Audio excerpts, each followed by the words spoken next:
How's this set up? Not too bad. Not too bad. All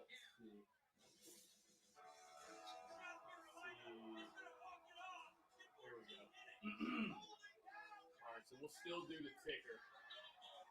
But the setup has been improved. You see now we got the TV going. Like I said, we're able to get away with it this way.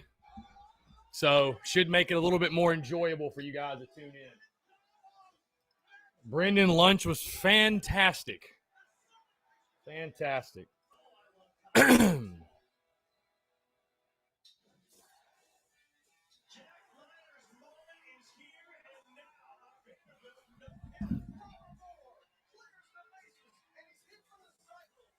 Yep, so this is the new setup, guys. I may switch it up here and there because I thought about which corner of the room that I want to put the laptop in. But as you guys see, this is obviously where we do the Daily Crow. So we got the TV set up. We're able to get away with it like this. You guys will actually be able to see the game now. So I feel like this improves a little bit. Let me know about the audio quality. I want to make sure you guys can hear me okay. Can you hear the TV in the background at all? So, yeah. We're actually on the old YouTube TV right now. Let's see real quick if this is the end, or no, this is what is this, baseball or softball? Let's see. It's nothing. Oh, it's softball. Okay. Okay.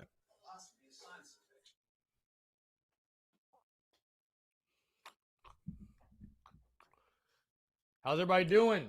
We feeling good? Florida won 4-1, I believe. Yeah. Well, Savannah, I'm trying not to like blow up my studio. I mean, I could crank the volume up. There we go.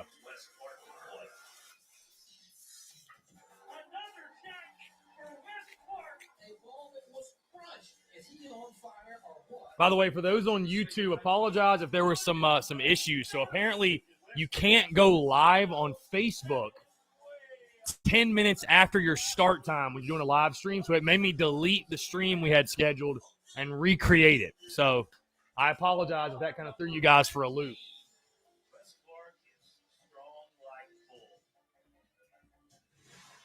I remember earlier this season, I kept kind of refreshing some of the SEC baseball scores, David DeLucci, and every time I'm like, that can't be right what Wes Clark was doing. The bats slowed down. I don't understand. I just reported. I don't really know what I can do. The scythe is in here, by the way. The scythe is here. The scythe is here. The seeds are here, too. Wes Clark is going to be Brady Allen, the center fielder. He's probably the best baseball player on the South Carolina Gamecocks roster. He can do it in the outfield and definitely at the plate. He's got 11 home runs. He's hitting 284. He's a catalyst at the top. He can also run as well. So they're going to need him no matter what, with or without Wes Clark. Let's go, boys. Let's go, boys. Come on. I want to stay a while, man. I want to stay a while. I want to stay a while, you know? I want to play 4 or 5 this week. I want to play 4 or 5. Was a great JUCO pitcher. Now I get an opportunity to make a pretty darn big start here. It is really big, right? I mean, game 1 for the Gamecocks, you know, and Coach Kingston has all the confidence in the world. And the opponent's batting average against him is .043. I mean, the young man gets outs, even though he hasn't logged a whole bunch of innings in. But he's going to be a fastball slider guy. He's got a good fastball. His velocity is going to be in the low to mid 90s. So if Coach Justin, appreciate you tuning in, friend. He throws strikes. He's got a good defense behind him. I think he can have success. On the other side, for Alabama, both of these teams have, kind of been on the bottom of the SEC rankings as far as batting. Gamecocks are kind of feast or famine, right, sitting at 13th, and I think Bama's right at 11. Who's the one guy for Brad Bohannon at the end of this day if he's up on the set saying, this is the guy that came through in the clutch? The one guy for me, the clutch guy on that team is Owen Diazati. He's 5 for 7 with the bases loaded this year. And of those 5 hits, 3 of them are grand slams. And Let's go, baby. Let's go. Grand slams with a walk-off against South Alabama. The young man just has a knack to come through in the clutch. And I think in situations like this, oftentimes you play those really, really close nail-biter games. And if you have him coming up, Let's go, boys. Let's go, boys. Tyler Ross, we talked and touched about a little bit on him today, but as much as it is a huge start for CJ Wines, for Ross, really kind of stepping up for this Tide team. What do you need to see from him? 6, 7 innings? What do you got? I'd like to see 7 innings, and he's been giving that to Alabama all year. He's a converted reliever that's done outstanding, hasn't missed a single start all year in conference play. He's going to be a fastball slider guy, very dependable, not going to light up the radar gun, but he'll throw strikes. All hands on deck as far as for Ross. He's given the Tide 5+ in 10 of their last 13 starts. Hopefully it's 11. New setup's not that bad. I ain't gonna lie.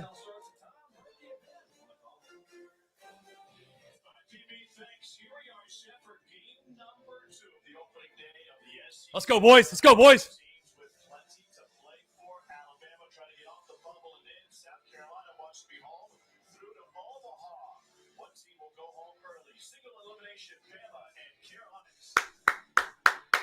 Let's go. Let's go. Let's do the damn thing, huh?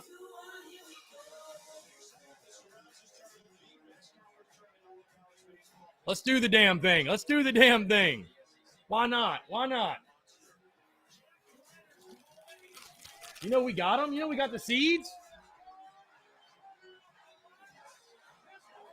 You know we got the seeds. Let's go.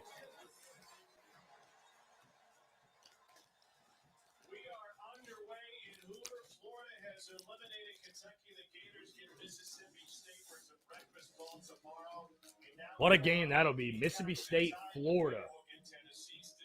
And the wood flag is right behind the laptop. I had to set it in an angle where you could get the TV in the background. So I mean, there was no way I could have gotten the wood flag in there.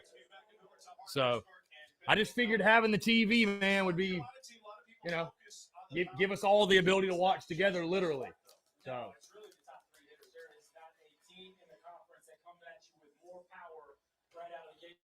South Carolina, Allen, Eister, and of course, the conference's leading home runner hitter and clutch. So for starting pitcher, you better be razor sharp early. Clark, one of the nation's leaders in long balls. Meanwhile, South Carolina's going to go kind of deep into the bullpen in the midweek to try to figure out the pitching today. Yeah, they're going to run CJ Wines out there. Look, he's only pitched 9 innings the whole year. Set out in the middle of the season, 5 weeks. He didn't get any playing time because he wasn't consistent enough. But he's been there midweek starting the last 2 times out. They're going to give him a Come on, CJ. Junior from Lockport, Illinois, just third start of the season, 1-0 at 1.93 has been mentioned. He was pitching at Wabash Valley Community College. No big deal, babe. No big deal. Just do your thing. Just do your thing. Over the last couple of weeks. So here we go. Carolina will keep everybody in place should they win. Savannah, I genuinely have no idea. I genuinely have no idea. Oh, well, whatever. Who gives a shit?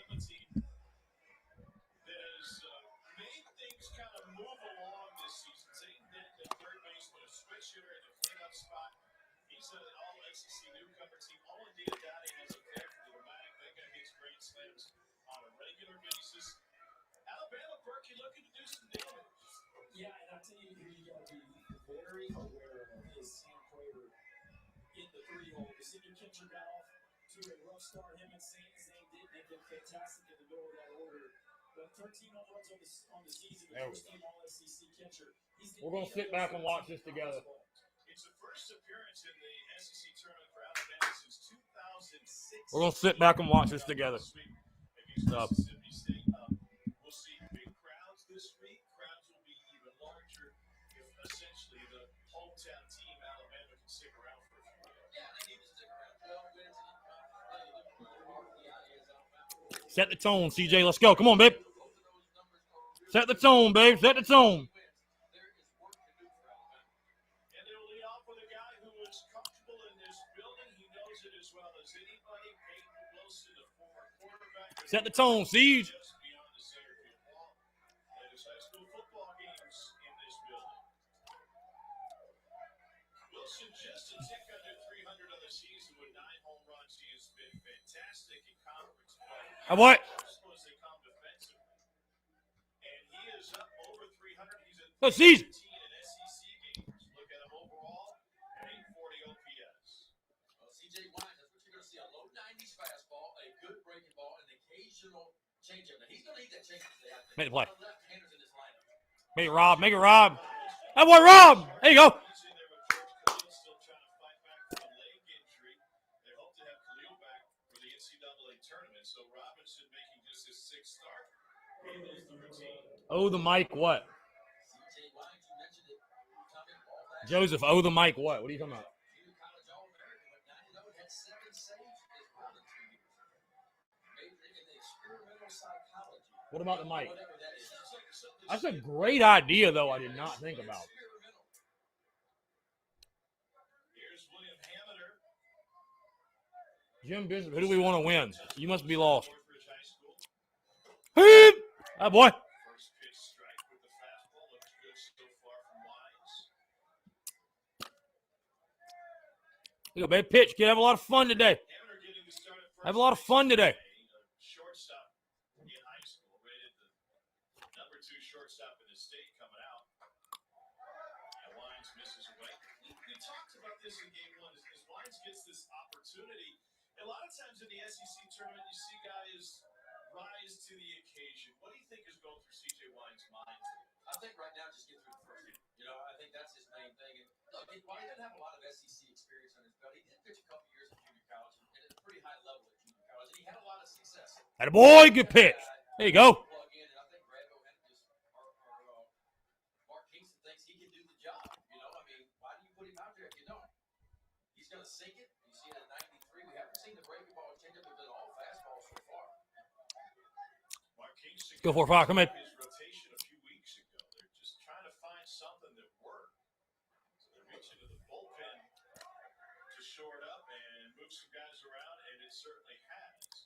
Well, it's been the strength of their team this year is the pitching staff. Look at the numbers, 4th best ERA in the SEC. That's both in conference play and overall. So certainly been the strength. Berkey hit on their pitching. Come on. Get him right here. Get him right here. It's a solid offense. They always, what I call, have that puncher's chance, right? 75 home runs. So they can do that while the batting average is great. So they can go out with Come on, baby. Fill it up. Let's go. a lot of strikeouts, a lot of home runs. It's an Alabama team, on the other hand, 29-22 overall, 5 games under 500 in conference play, 12 and 17. Come on. Come on. Get him here. Get him here. Now in his 4th season Go right at him. as the head man. Good pitch. Make that play, Rob. Robinson Make that play, Rob. That boy, Rob. There you go.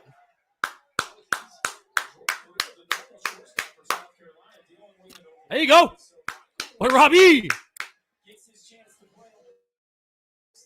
Not gonna lie, I was a little nervous when that ball was hit. I was like, all right, that's not George Khalil. Good arm. Got a good arm over there. Got a real good arm over there. Baby Rob. That's a very good way to start when you don't have a ton of experience. Get a couple plays under your belt, execute them.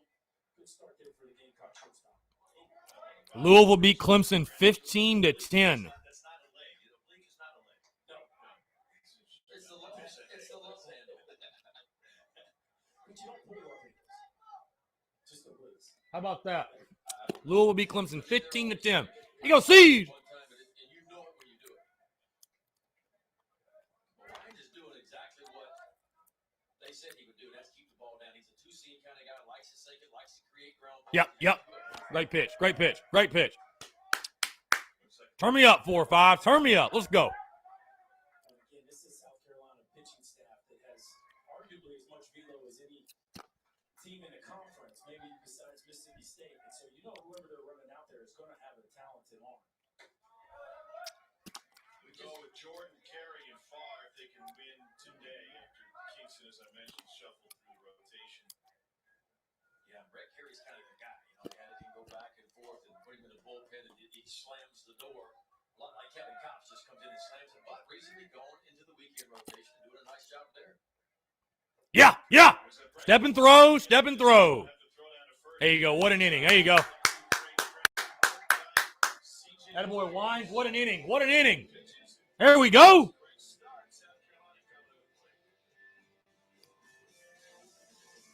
Gatorade Zero. All the electrolytes, zero sugar.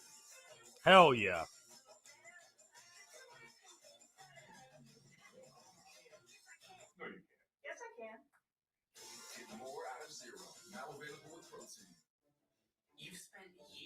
dreaming up your business plan, saving every dollar, searching for the right location, and perfecting your product. Auto Owners insures your small business because it isn't small to you. Only 36 more to go. That's simple human sense. Ask your independent agent if Auto Owners makes sense for you.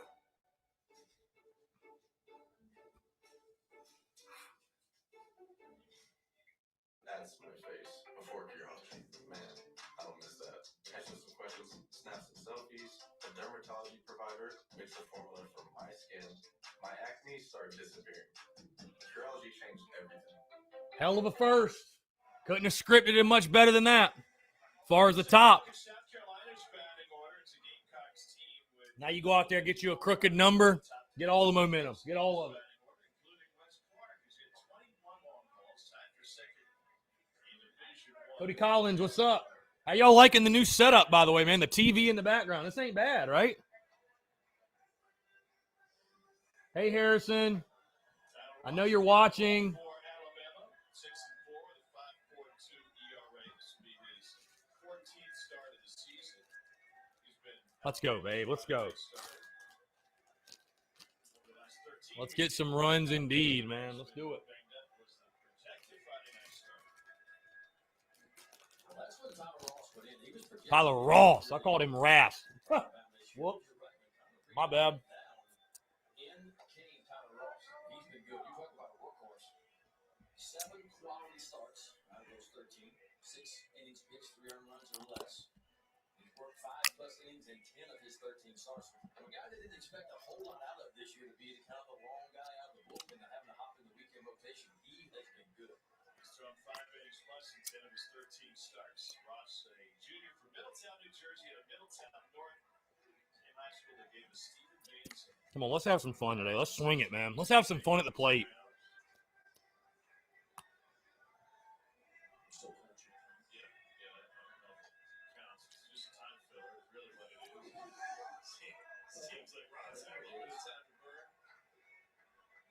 Game number 1 today went to Florida. It was the first time a team out hit the Whatever game by 6 hits or more and lost. Kentucky out hit Florida 11-5 in that first game. Not only that, but then Let's go, Brady. Start us off, babe. Come on.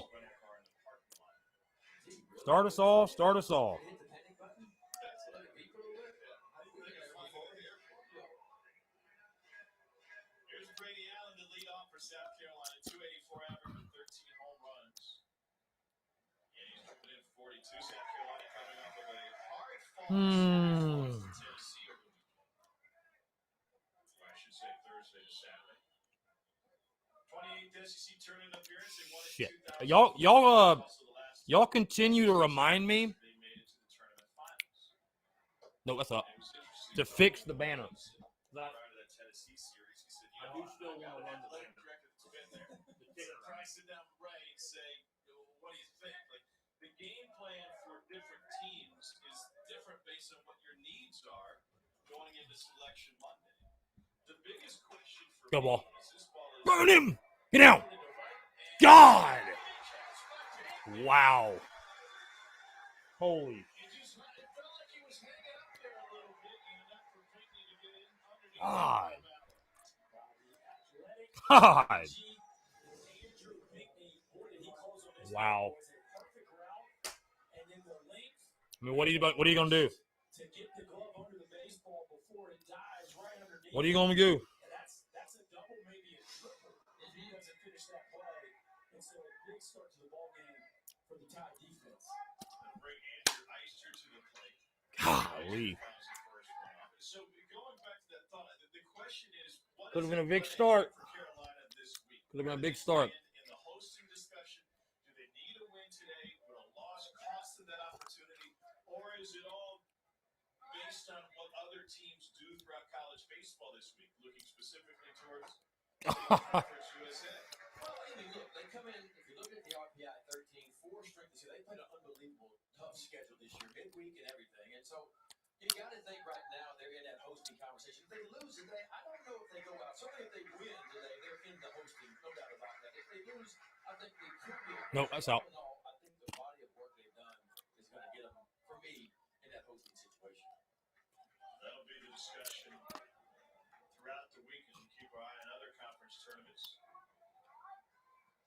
but they love to be back home. They have great crowds at Founders Park over the weekend for the Tennessee series.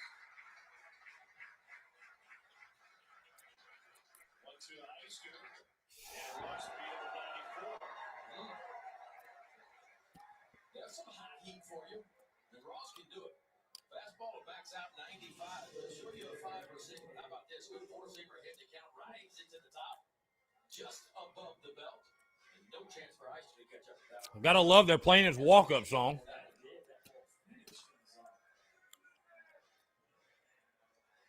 I wish we had access to the spin rates and the TrackMan and stuff to be able to know, okay, is there a little something extra to it? Is it spinning above the Major League average, which for a 4-seam fastball, 2350 RPMs. One thing we know, when you watch Landon Sims pitch, you don't have to know. You can just watch the ball. That's right. It almost looks like it's rising. Of course, it's not. Just staying on plane a little bit longer. Here's Wes Clark. He had 6 home runs in the first 4 games of the season for South Carolina. He has kept that pace up for the most part, leading the league, the junior Virginia with 21 home runs. Majority of his home runs have come in non-conference play. Yeah, just hitting 181 versus SEC competition, 6 homers. So he has done most of his work outside the conference. He did homer game 1 in the Tennessee series. That was his second consecutive game of the homer after going yard midweek against Appalachian. 181 against SEC pitching. Now that's just above the top of the strike zone. I would not be surprised again. He climbs the ladder. He set him up for a high fastball, so he could go breaking ball. Nope, that's up. He did, but it stayed up. Go Wes. I'm bib. Cross fastball, breaking ball, change up.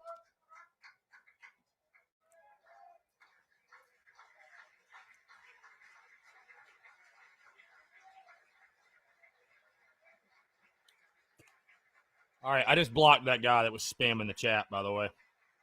That's low. Out of the way. Just low, 2 balls and 2 strikes. I just blocked that guy that was spamming the Facebook chat. So, Same high school that US LSU closer Zach Hess, who made a couple does that mean I've made it? That I have a spammer? Does that mean we've made it? West was a 40th round pick of the Brewers. Oh, good stuff. Come on, Wes. Here's the 2-2. Get through. God. Jarvis, All right, keep swinging it. Keep swinging. That's okay. All right. I'm in 2 really good plays. see great shortstop play early on in this one.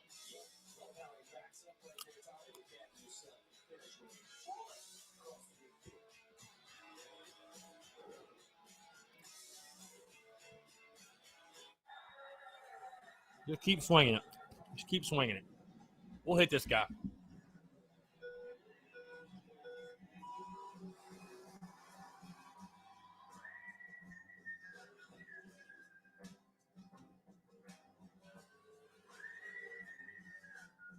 Save money with Allstate. You feel like you're winning. Safe drivers save 40%. Saving is easy when you're in good hands. Allstate. Click or call for a quote today. Rack, what's up, man? Appreciate y'all in the chat, man. Appreciate y'all for real. Got a decent little crew in here. New setup. If you've ever tuned in before and you're just now seeing a brand new setup, we got the TV in the background, so we're able to actually watch the game together. I'm excited for it.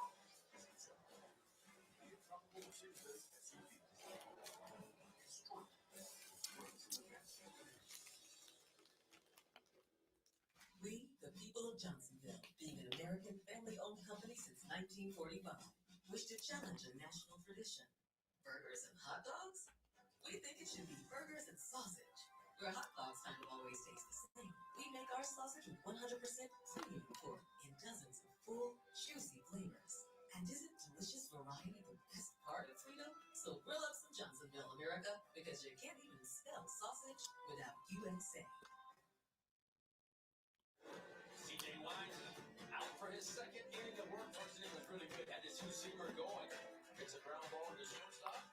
And there comes up another ground ball back into play on this one. So a lot of singers in this pitch here. The slider we heard so much about. Got it in with the fastball.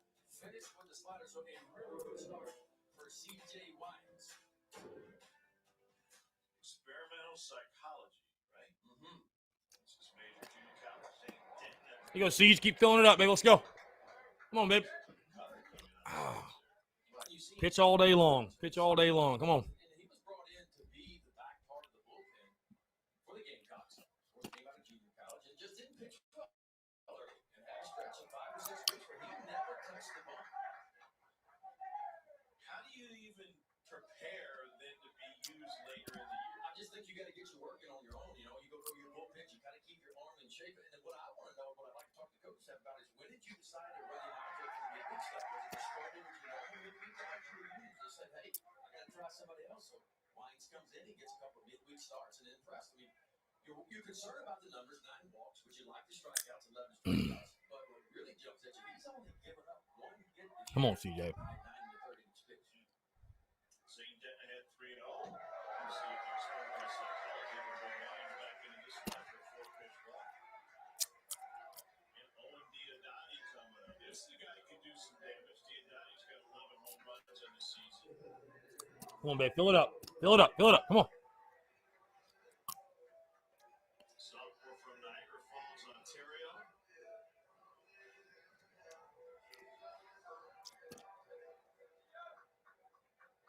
Just a bit outside. 11 home runs and 37 driven in for Diodati. Great Bisbee, what's up? Canada in the 18 and under World Cup a couple of years ago. Yeah, boy. There you go. Get right back at it. Let's go. Get right back at it. Decide not to make a decision when it comes to being a multi-sport star. Diodati had to do the same thing. Had to give up hockey. Come on, Siege. Throw you a 2-ball. Throw you a 2-ball. Why not? Fantastic youth hockey player. Now 1-1. Played for the North Bay Battalion of the Ontario Hockey League at 15. That's just something, 2 sports you don't normally hear. Baseball and hockey. You know, it's just like you don't hear me anymore. So you can't see how the hand-eye coordination would translate. I'm babe. Really good golfers, so I could see that. Oh, Pops him up. somebody get there. There you go. Ha. Somebody get there, babe. Mike Hall, what's up, Mike Hall? What's going on? What's going on, everybody? How y'all doing? Appreciate y'all tuning in. The live stream watch-along for South Carolina, Alabama. Hope y'all are doing well on this Tuesday. Whether you're chilling at the house, you're watching it at the desk, like I know I'd be doing if I was still working in Charlotte, I would be watching at the desk, no question, with the headphones in. So if you're just hearing the sound of my voice, what's going on? Appreciate y'all tuning in, for real. Means the world. Appreciate it. Appreciate that. Justin, you know I see you in here. Come on, Steve. Come on, babe. Okay. You know, you look at the numbers, it's 11th best out of 14 teams. A little bit better. God. Off of the glove of Burgess and Denton will take second. I guess the thing that struck me about Prelip's situation, they were tight-lipped about it because obviously they're right. So I don't know that it's a fact that they weren't quite sure when he was going to come back, or they simply didn't share that information. But if they did know and they went week to week thinking, hoping we'll see what that puts an additional strain on you as you try to figure out who to use and how to use it. Well, I think that's part of the issue, and it's nobody's fault. When you get a big-time prospect like that, Come on, Siege. Come on, Siege. unknown of, Attaboy. Pitch, babe. Fill it up. Stuff's good enough. We saw that a lot with JT again, right? When he had the arm issues, it's kind of like, Stuff's good enough. Just pitch. how are we going to use them? You know, you just have to manage those situations. And ultimately, these coaches are thinking about the kid, but then also their future. They don't want to ever be accused of hurting a kid, especially one with that kind of prospect status. Yeah, because what happens is if you hurt a prospect like that, then you're not going to get many more prospects after that. And that's why you got to be so Attaboy. in the way you manage when you do get lucky enough to get somebody on campus that's going to be one of those first rounders or top 5 picks. You got to do a good job managing because everybody is watching. And I think to your point, Tom, you almost have to pretend like he won't be back and let it be a bonus. Come on. Get him here. Get him here. Because it is such a hard situation.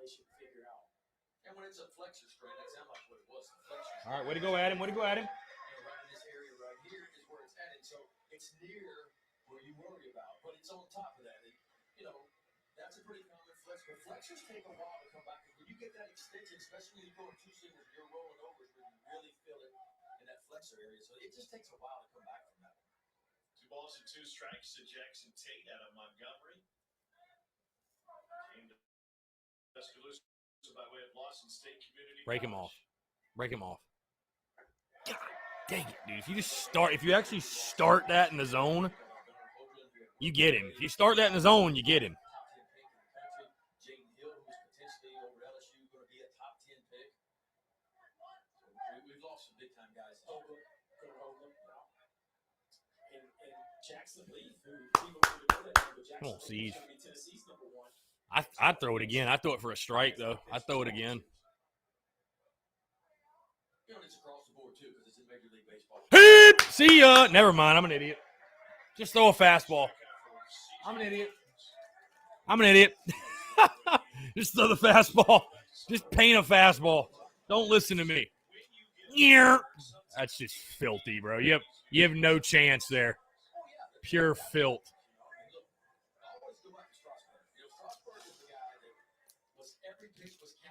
Mike Hall, what's up? Josh Berry. My guy, what's up, man? Yeah. I'm telling you, man. That slider, if he starts it for a strike, like if he starts it in the zone and lets it, I mean, it's just disgusting, man. That's the key, though, is you got to make it look like a strike at least.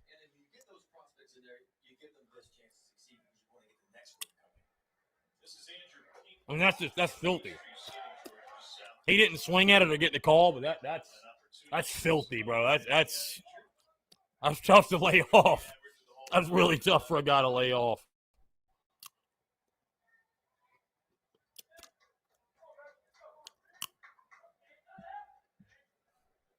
Limited action last week against Because he's State, only 1 plate appearance in a pinch hit role. He's starting for the first time since April 25th. And he took away an extra base hit to start this game off with a Sports Center grab, full extension to take away extra bases from Brady Allen. So off to a good start, which has a way to sometimes lead to a good at-bat. Looking for his first hit in about 6 weeks, with 1 for 3 in a start against Auburn back on April 16th. Hitters count. Here's the 2-1 from Wines. God. Off the knob. Wow. Wines is going to get an out. We'll take it. We'll take it. Get out of the We'll take it. tough break for Pinckney. Wines has thrown some wild pitches, but this one pays off. Trying to go down. Wild thing. In the ball goes to Pinckney. Washington's two-seam fastball trying to get Attaboy, good pitch, CJ. Look at that. off the knob of the bat down to first base. Wines off the mound and gets the Gamecocks off the field. We'll take it. We'll take it. Take it and run with it.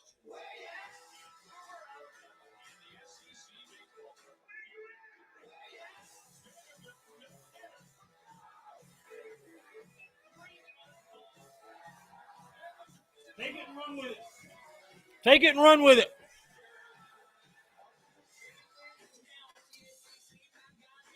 I will not apologize for that one. Take it. Sometimes you need a good break. Sometimes you need a good break.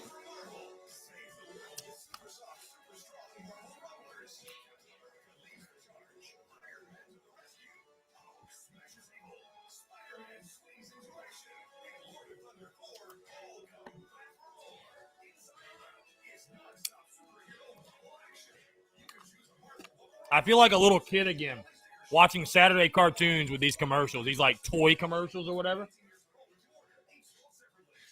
This season, get your workout catchy lawn back on track with GrowTrax. Reese's Cups, what's up? Fast-growing technology you just What is the ILT? I'm curious, what is that? combines professional-grade seed What is the ILT? into one easy-to-use roll. Oh shit, I know what I forgot to do. Summer and fall with a proprietary seed blend that's been expert tested to grow even on concrete. Go to ProTracks.com, and the shipping is always free. Or find us at home improvement stores nationwide. So patch, repair, or do your whole lawn at ProTracks.com. It's SEC Inside for this tournament Tuesday night at 7 o'clock Eastern, taking you behind the scenes of everything that happens here at the Hoover Met.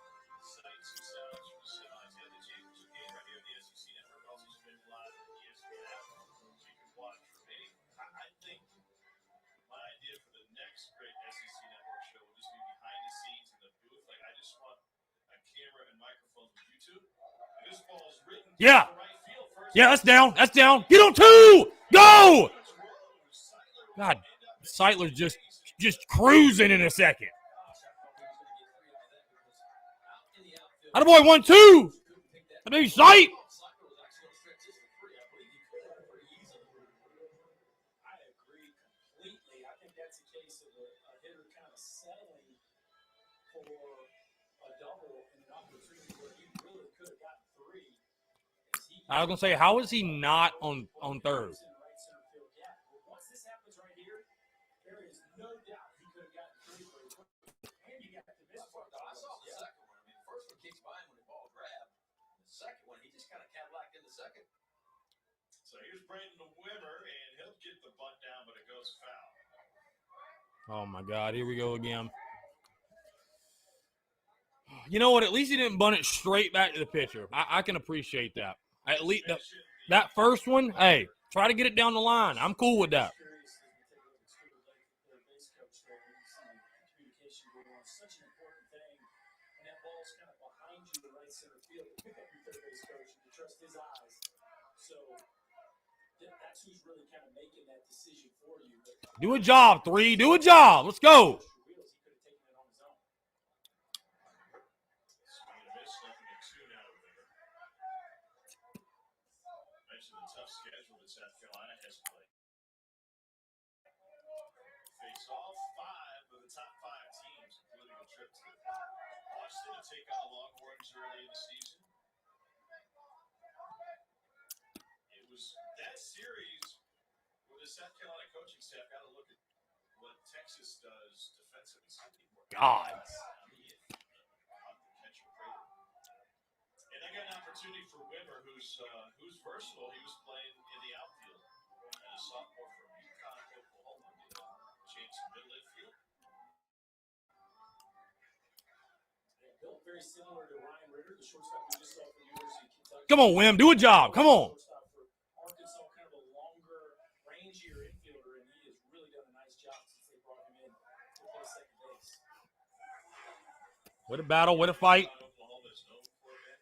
What's that? In 1949, Brady the cow got stuck in a silo for 4 days. 1,200-pound heifer. Jumped through a 17 by 25-inch feed door. Did he eat himself out? I mean, how did they get him out? No, they smeared her with 10 pounds of axle grease and pushed her through the door. Nice. Come on, 3. Come on, 3. Battle. Be tough. Imagine it'd be a big story. Farm editor from the Denver Post for the town and everything. What did it take much to excite people back in 1949, did it? A cow getting stuck in a grain bin? I feel like you have a story that you probably They just say, I got a couple that some I can share and some I can't. That would, I think it's a little more exciting than that. I'm going to play with Todd Walker. Gosh, a mistake. How is he still throwing? How is he not throwing one out of the zone? Fly the plane at all. No, I was watching. How is this pitcher not throwing one out of the zone? So like 5 straight 0-2 pitches. He's just laying them in there. But he is a pilot and he does fly. And he knows what he's doing. What he says. Come on, slow the game down. Right side. Let's go. Way to do a job. There you go, 3. There you go. There you go. That's all you had to do. That's it. Way to do a job, Wimmer. You see the round of applause there from Josiah Seidler to his teammate Wimmer, because this was a heck of a piece of That's it. That's it. That's it. That's all you got to do. Now get him in. Get him on. Get him over. Get him in. Get him on. Get him over. Get him in. Come on. Because of Wimmer doing his job. You want to get him over? Get him in. And get him in. Put the shift on. Get his ass in. Let's go. Get him in. Let's go. 3 Canadians we might see in this game. He's from Dorchester, Ontario. Got Diodati as the DH on the Alabama side. Come on. Come on, Davey. Do a job. Nope. So, Ben, this kind of goes back to the conversation we had last game. So, it's one thing when nobody's on and they're playing the shift and you're going to try to bang a double hit homer. You got a runner on third, less than 2 outs, and a ground ball in the middle of the field scores a run every time. This is a great opportunity for Mendham to just try to hit a ground ball to shortstop because not only would you get him in, but you get a knock. So this is one of those situational bats. Come on, Davey. See a hitter take advantage of the shift. I think it goes back to knowing how to win. Coach Burke used to call it HW, how to win awareness. So this is how you win ball games. You lead off double. You simply hit a ground ball to the right side. That gets you to third. And you simply hit another ground ball to the right side. It sounds easy. Sometimes it's hard to do, but Let's go, Davey. it's something that the good teams figure out a way to do in situations. The good teams figure out a way to get that runner home from third base when you don't need a base hit to do it. 1-2 to Mendham. Swing and miss. Figure. Second carry for Tyler Ross. And that's kind of been his deal all year long in South Carolina. They can bank. Field most home runs in the SEC, but they punch out a bunch. Well, and you can see in a hitter's approach when they're trying to execute a simple game plan or when they're not. And so if you're trying to hit a ground ball through the middle and you're letting the ball travel, you're probably not swinging over the top of a breaking ball that ends up in the dirt. Again, hitting's very hard, and I certainly don't ever make it sound easy. But that's one of those situational at-bats where it did not look like Mendham went up there with a simple approach to move the ball on the ground through the middle.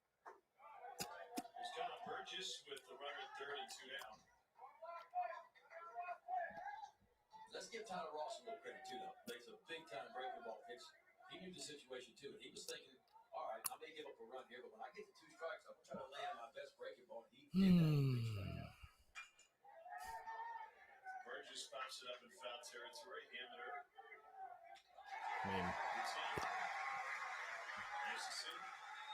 Runs you hit, 1 left out. We get 2 innings in the books. Game number 2. Bama and Carolina scores. Well, that looked familiar.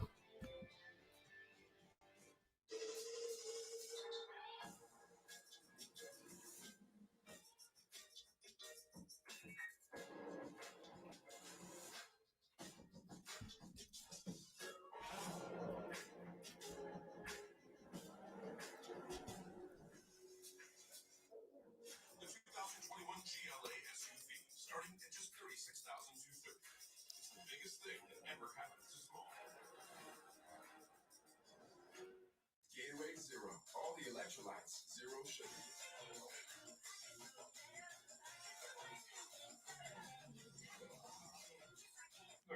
Yes, I can. Get more out of Zero, now available with protein.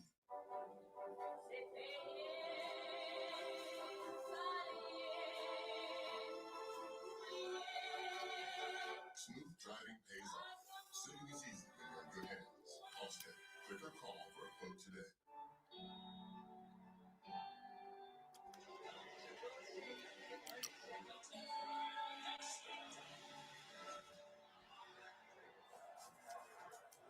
All right.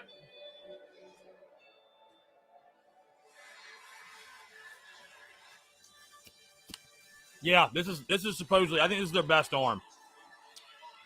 This is their best arm.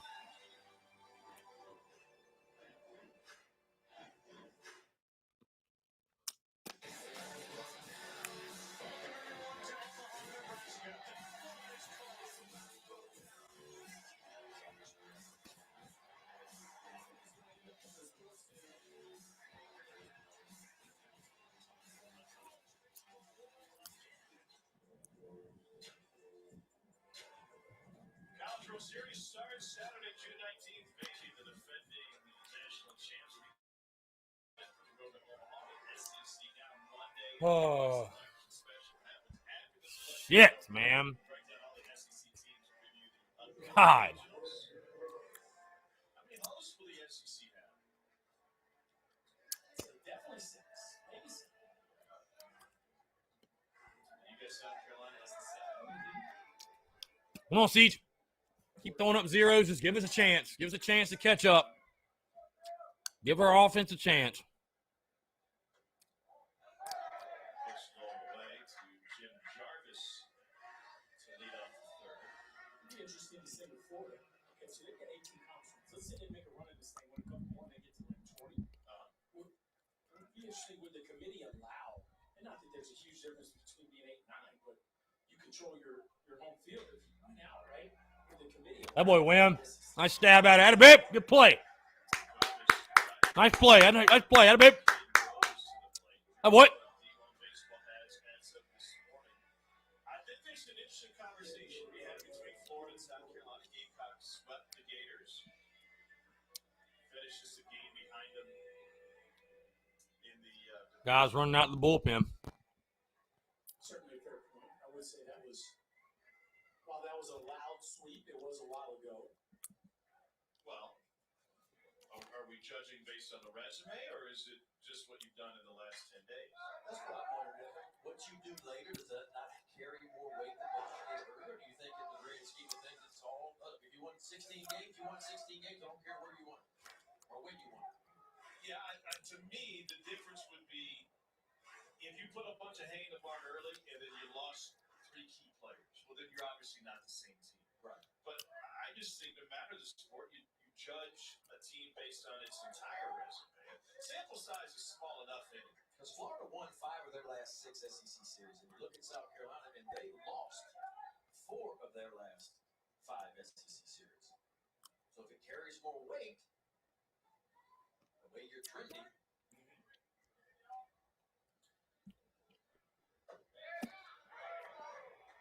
And like a lot of good arguments, you can make a case for both. But I think at the end of the day, Carolina right now has 16 wins. Florida, with winning today, has now 18 wins. And so that gap is big enough that if South Carolina can't close it here in Hoover, then I do think Florida will be ahead of them. That's a weird pickup on that. Burgess behind the plate. Let's go, Siege. Come on, man. Keep pitching. 2 now. Hey, you're a pitcher, man. You just handle your job, handle what you control, what you can control, man. That's throwing strikes, throwing up zeros. It seemed like Who gives a damn about the rest of it? committees, but we don't know what the guidelines would be consistent. It seemed like the soft selection still leaned heavily on RPI.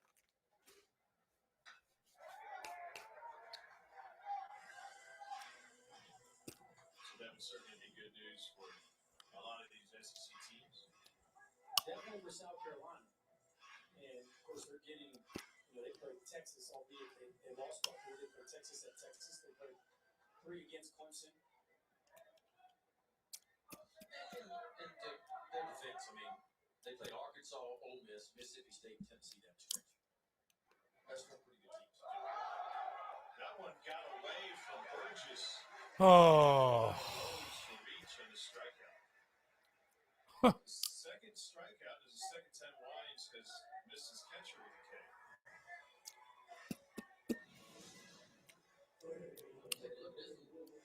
Oh, it gets crossed up, so you can clearly see Burgess sets up on the outside corner. Well, a breaking ball's coming to home plate. When the catchers get real wide like that, they're expecting the ball to dirt where they can block it. You can see Burgess got really wide. He crossed him up, and he still struck him out. To the opposite side of the plate. Yes, yeah. It just goes Colin Sanders, yeah, the sunflower seeds are busting, my friend. The sunflower seeds are indeed busting. Here's Peyton Wilson. Oh, Siege. Well, perhaps part of it is you're catching a guy you haven't caught this year. Oh, there's some truth to that. And you're catching a guy that's, can we call it effectively wild? Sure. At times. And we've seen that today. We've seen him dot some eyes occasionally. We've seen a ball go get the backstop as well. And that's what you knew coming in. Only 1 hit given up in 9 innings, but yet he had 9 walks and 9 in the third as well. Dude, what is going on? Yo, figure it out. Come on. What's going on? Burgess again looked like to me he was set up on the outside part of the plate, expecting the ball on the outside. You get 93 well in the inside. You just can't keep it in front. Mike Bianco was your catcher at LSU. You worked with catchers consistently when you're in the big leagues. How long does it take a catcher to get to know his pitcher's stuff? I think, you hope you learn it in fall ball when you catch some bullpens down there, and you get with the guy, and a lot of the catchers will come down while the starter's warming up, and the starting catcher will come down and maybe catch the last 10 or 15 pitches. Bianco used to do all the time, just kind of get his feet. This one served into the corner off the bat. Wilson will hop up against the fence. Psycho finds it, but not before Rose scores. And Peyton Wilson with a run-scoring double in the third for Alabama. Well, that one stings. The runner reaches after a strikeout, and it should be 2 outs and nobody on. Instead, you got one of the best hitters in the opposing team's lineup up to bat, and Peyton Wilson is not the biggest dude, but there's some juice in that bat. And Oppo double, one hopper off the top of the wall, and a big stringer bat right there. Just gifted him a run. Real power to go Oppo off the wall. And that'll bring an early visit from the dugout. It's not a me. 12th double this season for Wilson. It's the first time, at the ballpark for most of us this season. And you know what's playing hot today is the warning track. That's the second double we've seen. One did clear the fence. That one nearly did. Well, yeah, when the sun's shining like this and the temps are up like they are, a steady breeze, that dirt's going to dry out quickly. And there's a lot of track here, too. It's not just so that ball can bounce, 10, 12 feet. Probably closer to 15, Yeah. you think? Who's the guy in Atlanta? The racer guy? He'd have a long run. He'd have to get oxygen about halfway. But that's still the freeze, one of the most exciting things you see. Like, I love that. Genius invention. It's better than the game. I don't know if he needs oxygen. I would buy tickets. Come on, Siege, pitch. Let's go. Come on. Come on. You and Birds figure it out. Come on. Here's my question. We'll score a couple runs. We're fine. Let's go. When is he going to be overused? I agree. And the question is when is he going to blow out? This guy never blows out. Do you think he was cool with it when they first offered him that uniform? No, he's like, dude, that's not happening. Keith, it is the same type of seeds every game, my friend. Yep. I'm a barbecue guy through and through. So. The number might have been right, and now he's probably getting over crazy. Balls and no strikes to him are grounded out to Come on, Siege. in the first inning. Opportunity for Alabama. With one on and a run already in.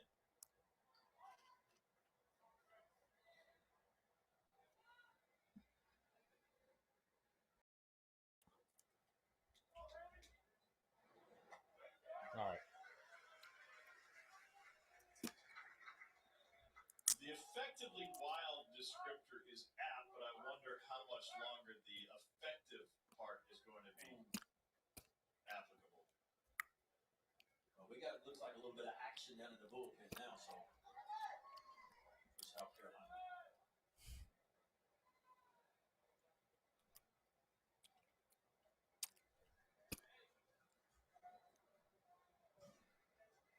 Rio. Ball four. It's a 4-pitch walk. Already 2 out pitches this inning in South Carolina. Does not waste much time. Much time as John Gilreath begins to get loose. Johnny Holstaff. And the catcher Sam Prater. Johnny Holstaff. Well, the good news for Wines is a single ball guy. We've seen some ground balls today. That's what he's trying to create right now. Prater, first team all conference catcher. Come on, Siege. His team in 20 of 29 league games. Savannah, John Gilreath. John Gilreath warming up. Though, went just 1 for 12 in the series against Mississippi State. Pitch, kid. Pitch. God damn it. And Tuscaloosa. Cal State bounced back after losing 2 of 3 to Missouri the weekend Boy, before. wait, was that the most shocking outcome of the year? I thought Georgia's win at Vandy was Georgia and Vandy, yeah. exclamation point, Yeah. but the Mississippi State result was shocking. Both of those were shocking. Late break for third. Wilson will get there without a throw. And we'll see.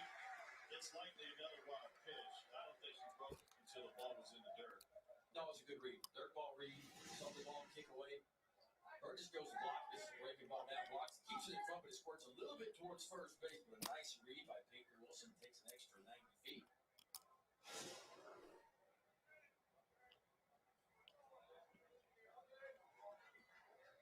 wild pitches this inning. We almost saw a record for hit batters in the first inning. And here Ben's complaining about hitters, strikeouts. Pitching playing on as well. There's a problem with that. We talked. Listen, we can get on that too, but we talked about more strikeouts. Come on, CJ, battle. Come on. But they're hitting more guys at a rate that they've never hit guys before, too. So Dude. hit batters are up. And it's not because they're trying to pitch inside. It's because guys don't always know where the ball's going. Well, what's the lesson? When you do something at max speed, whether that be swing or throw, you're going to lose accuracy. Did you hear about the Birmingham Barons game earlier this season? First week of May, they walked 13 in 1 inning. No way. Thank God. Hit a batter and threw a couple of wild pitches. Some guys were looking for jobs after that series. In that double-A game down in, I think that was here in Birmingham, down at Regents Park, 87 pitches from trio pitchers, only 24 strikes. But it goes back to your Down Mattingly quote that you had in game 1, thing about showcase opportunities. The guys, even at Double-A, are still getting opportunities based on their showcase stats and not based on what they do in games. So a high-end pitcher shows promise because he's got velo, even if he doesn't know how to get somebody out. No doubt. I mean, that's where we are now. With the analytical numbers right now, they can take a guy in Double-A that you're talking about, and they can take all of his TrackMan numbers and how he spins a baseball and what he does.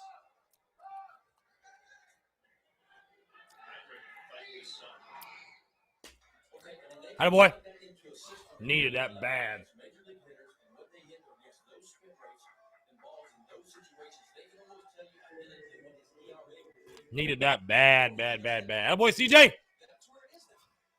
Do you think that's accurate? I think it's accurate with the stuff. What it's not factored in is the human element. And can he go out and can he do that? But if you can take a robot and make him throw those pitches at Double-A, spin the ball like he spins it at Double-A, and you take those numbers and you plug it in at the big league level, they can almost tell you to a T what kind of success he's going to have. Here's Zane Denton with 2 on. Got to be his last inning, man. Kid can't throw a strike. Got to be his last inning. Because the misses are getting bigger and bigger for him. Yep. It's got to be CJ's last inning, man. He got some good two-seamers down, get a couple ground balls right away. Good slider for a strikeout, 3 up and 3 down. But as we've gone through this game, the stuff is starting to wobble just a little bit. And wow, what a stop by his catcher. It'll be another wild pitch allowing Hammeter to take second. I mean, at this point, do you take him out now? You take him out right now. That's the old 45-footer here, boys. And you watch it bounce backwards, and it hits on his left shoulder. But that ball barely made it to the past the grass. It's like a slider. I mean, just Totally spiked it, and Burgess did a fantastic job. this has got to be a healthy feeling for Burgess. You know, because you don't know where the ball's going right now. The single game record. All right, come on, dude.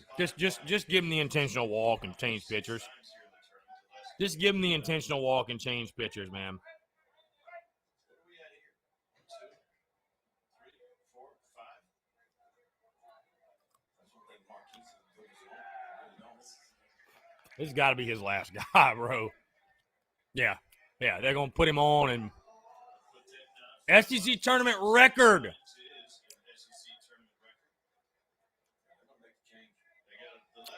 Yeah. By the way, Diodati is a Grand Slam machine. They put Denton on to load the bases for Diodati, who can continue his incredible Grand Slam run. If he can get a hole in one, the new pitcher out of the bullpen will set the stage with Bama up 1-0 after this.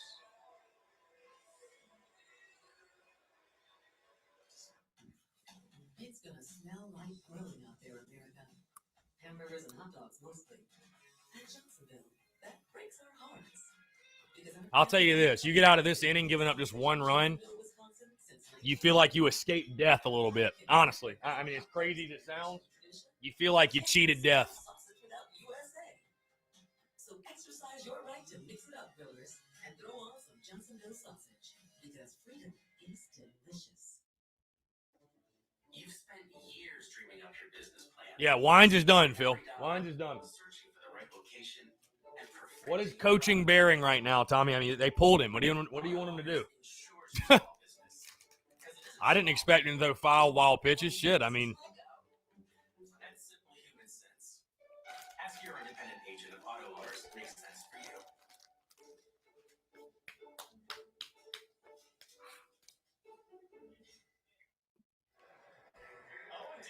come on, Gilly. Got to get us out of it. For grand slams. He's already hit 3 this season. He's trying to chase down Michael Patisci, who hit 6 for Alabama, which was NCAA's single season record. That happened in 1984. It's also Alabama's all-time career mark. This is the most grand slams by Crimson Tide player in the BB Corps era since 2011. Two of them came back-to-back. College and Charleston, back-to-back games, I should say. College and Charleston, and then South Alabama.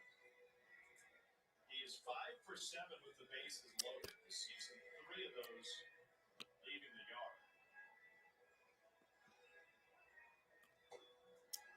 And John Gilreath better be on. Talk about coming out of the bullpen and having your best stuff, boy. You're one of your better relievers in Gilreath. Bases loaded. 2 out.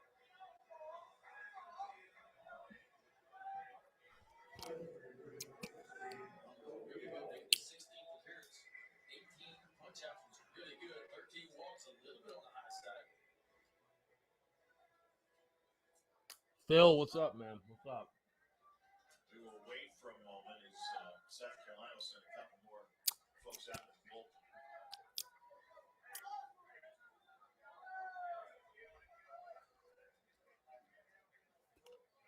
Will Sanders and Jackson Phipps.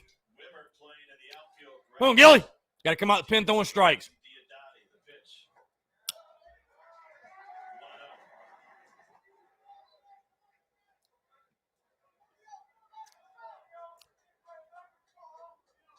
CJ Wines, not final yet, 2 2/3, a hit, a run, 3 walks, 3 strikeouts, 5 wild pitches. Leaves with the bases loaded.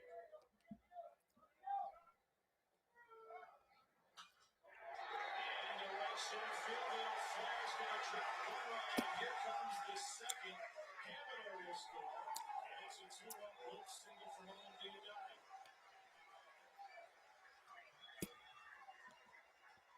Well, he keeps it going, Tommy. The incredible bases production from Owen Diodati. He keeps the train rolling.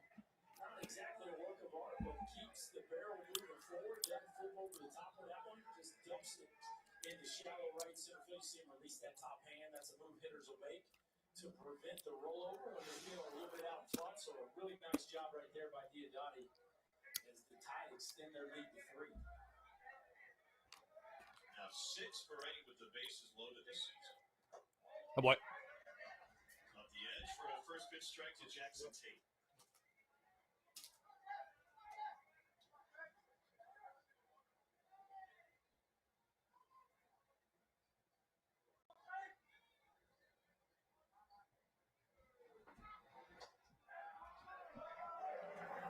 And repeated missed away. Well, walk, score, and you keep giving up free passes. They're going to score at some point. I mean, Tate 3 for 11 against Mississippi State last year. what? And he's behind the count 1 and 2.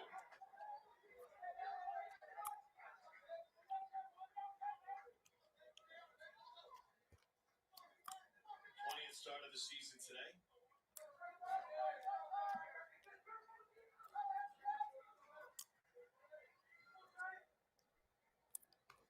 His 4th home run of the season. Drives this one deep to left field. Sailor at the fence. Leaves it. It's gone. 3-run shot. Jackson Tate.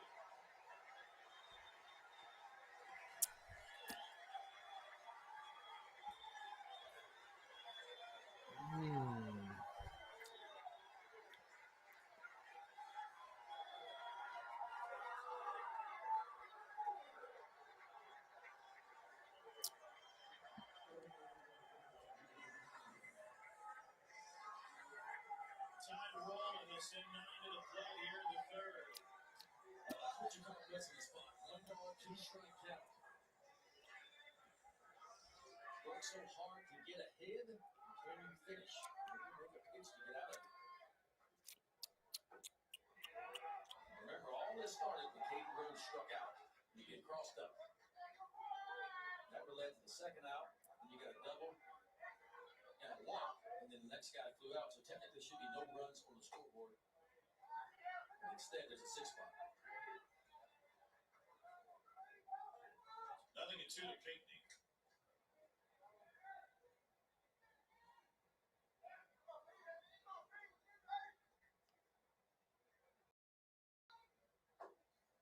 And he goes down on 3 pitches. Now in the inning, 9 come to the plate. 6 of them scored.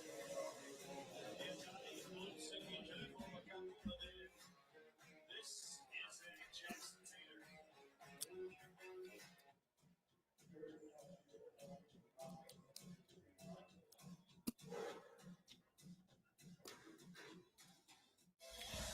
The SEC and SEC Network thank our official corporate sponsors for their continued support of our student athletes during every championship season.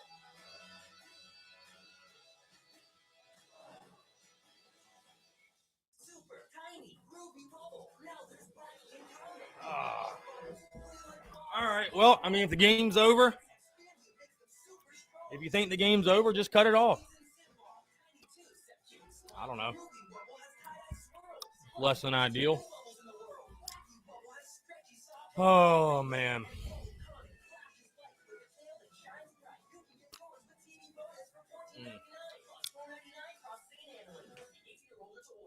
I need to sell my house. Now, there are a lot of places that claim to know how much it's worth, but they don't really know my house or my neighborhood, and they definitely don't show me all my options. That's where HomeLight comes in. I just answer a few questions, and HomeLight gives me a side-by-side comparison of my options, personalized for my needs. And they'll show me what verified buyers will pay for my house right now. I mean, you can either pack it up and go home and No matter how you choose to sell your home. woe is me and be done, or you can fight and battle for 6 more innings. So, guess we'll see what we do. So on a 1-2 count, John Gilroy trying to throw a fastball away. You see Colin Burgess So, glove that's it. set up down and away. He's trying to show that fastball in the corner, and he pulls it. You see the glove goes right to the mouth, and I don't want to know what he's saying, because when you make a mistake like that and a hitter's locked in an environment like this, it oftentimes comes back to bite you. And a huge 3-run home run right there by Jackson Tate to stretch this lead to 6. So bottom of the third, Jeff Heinrich will lead off. They've gone final in Charlotte. Louisville knocked off Clemson 15-10. Clemson is eliminated. They'll play Georgia Tech tomorrow. Clemson will finish under 500 for the first time since 1957. Lifted to left field. Jackson is there. And in that game, by the way, Alex Manellis hit 3 home runs.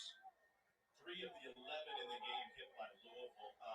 I don't know where Louisville's going to end up, where they're seated, but I know here you're talking about it, knowing that they're very dangerous. Yes. Even though their record may not match the talent level. That's right. I mean, you get two hitters that are going to go in the first 30, 40 picks. Henry Davis probably going to be the first position player taken. Alex Manellis is going to be right there in first round, sandwich pick, maybe early second round. So, yeah, you don't want to see them. Their pitching's getting healthy, even though the score today would indicate that. And a much needed game 1 win for them. And for Clemson, the first time they've missed the tournament under Monty Lee, boy, it's kind of back to the drawing board for the Tigers, who, just haven't had a ton of postseason success of late. Yeah, we talk about trends all the time in baseball, right? It's not just what you did this year. Yeah. Where are the trends? Where's your program going? Well, if you think about it, Tommy, the trend is they lost in their own regional 3 years in a row. Yep, this is not an ideal spot to be in. That is for sure. So you went from hosting, losing. I think that goes without saying. You're on the road, So, and now you're out. So yeah, I mean, listen, CJ is not pointing up. CJ puts you in a bad spot, but you throw Gilreath in there, he's got to be better. I mean, you can't come in and give up a freaking bomb. So, bottom line. Robinson skies into center. Rose is there.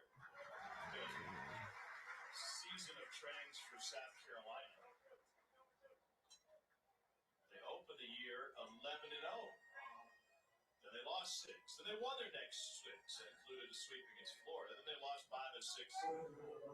Arguably the toughest part of their schedule, even though it's the whole thing was tough. Lost 5 of 6 to Ole Miss and Mississippi State. Then they came back and swept Kentucky.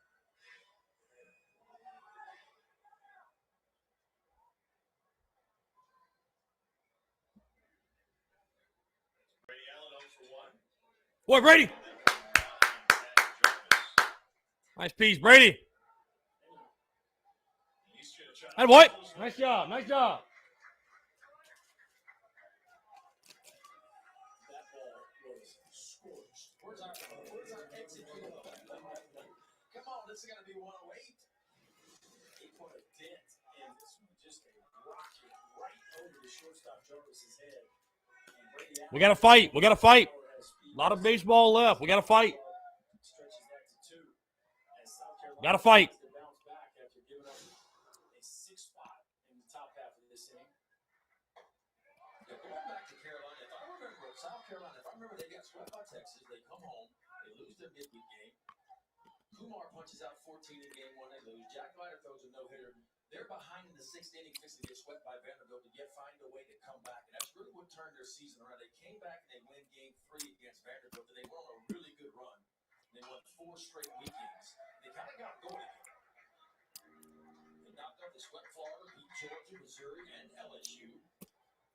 But they were, after a really good start, you mentioned 11-0, they went in a spin really quick. They played Arkansas, Ole Miss, and Come on. Mississippi State Come on. back to back to back. Yeah, that was Right? So, yeah, when you go 1-9 and you play against that crew, that can start to make you question what you got. But you got to remember, you're playing 3 best teams in the country. tough schedule for South Carolina. Meanwhile, Alabama's going to play Spain and Missouri.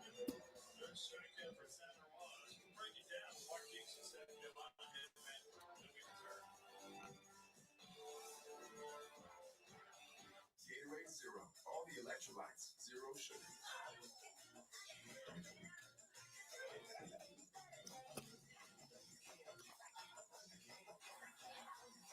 Get more out of Zero. Now available with protein.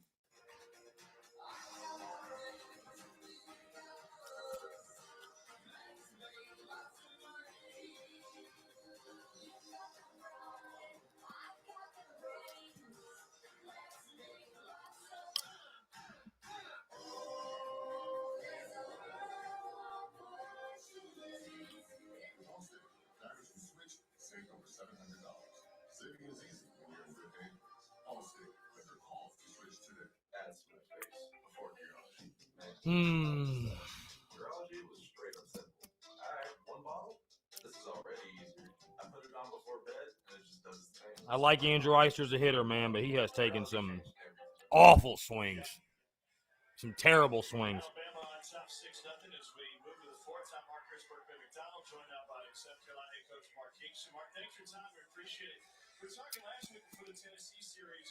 You've got something a lot of guys don't. You've got Ray Tanner as your athletic director. You said, I'm going to lean on Ray a little bit, figure out how we want to approach this thing we look forward to next week.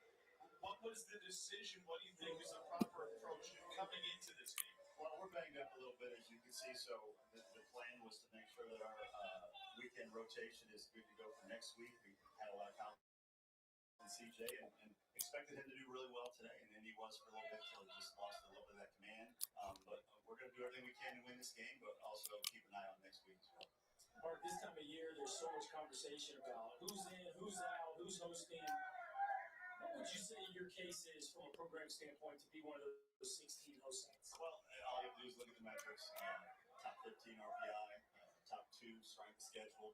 We've been challenged all year. We've gone on the road to play at Texas, and so our record may not be as gaudy as some of those teams, but clearly we've challenged ourselves as much as anybody in the country, and we're battle tested. And so if they allow us to host, we'll be very thankful for that.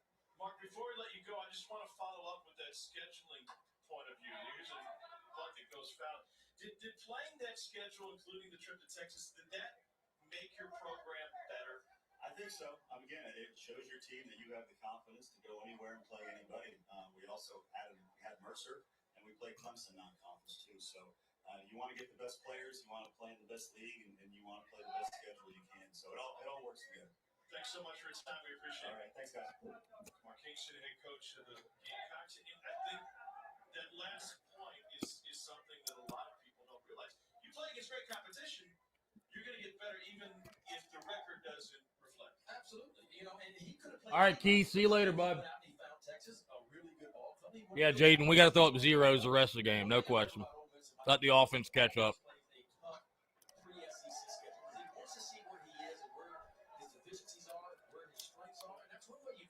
But, you know, I'll be totally honest with you. Listening to Kingston right there, and I'm a Kingston guy, he don't sound too concerned with winning this game. I'll be totally honest with you. He does not sound too concerned with winning this ball game. Really, he doesn't.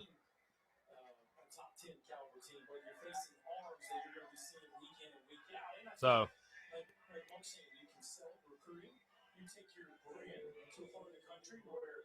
I mean, that's just the tone. That's the tone I get. I'm not saying it's right, wrong, or indifferent, but that's the tone.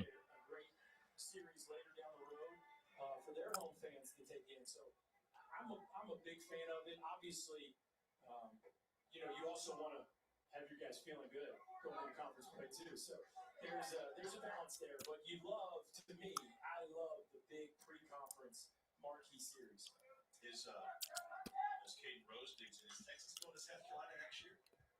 It was a home and home. I know that was part of the agreement. So I don't know if that's next year or if it was pushed forward. It almost feels like if you have a veteran team, you want to get them out and challenge them for the SEC schedule. Maybe if you got a really young bunch, you run a bunch of freshmen out there, maybe you just want to play the midweek games and the usual schedule that you normally try to get. You can get it before the real guys show up. And, I don't know, man. I mean, you know,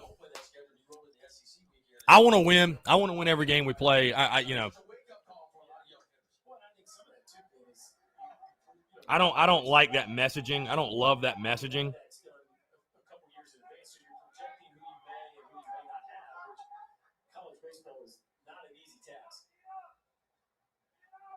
They face Texas, Vandy, and Florida in consecutive weekends. That'll get your attention. And then had a 3-week stretch with Arkansas, Ole Miss, Mississippi State. So, as he said, they are certainly battle tested.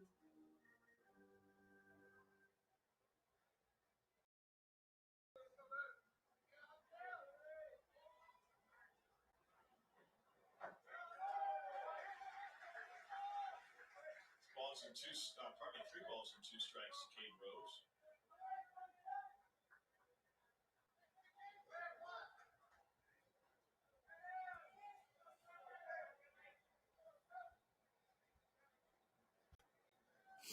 Okay. God damn it. Fucking shit, man. It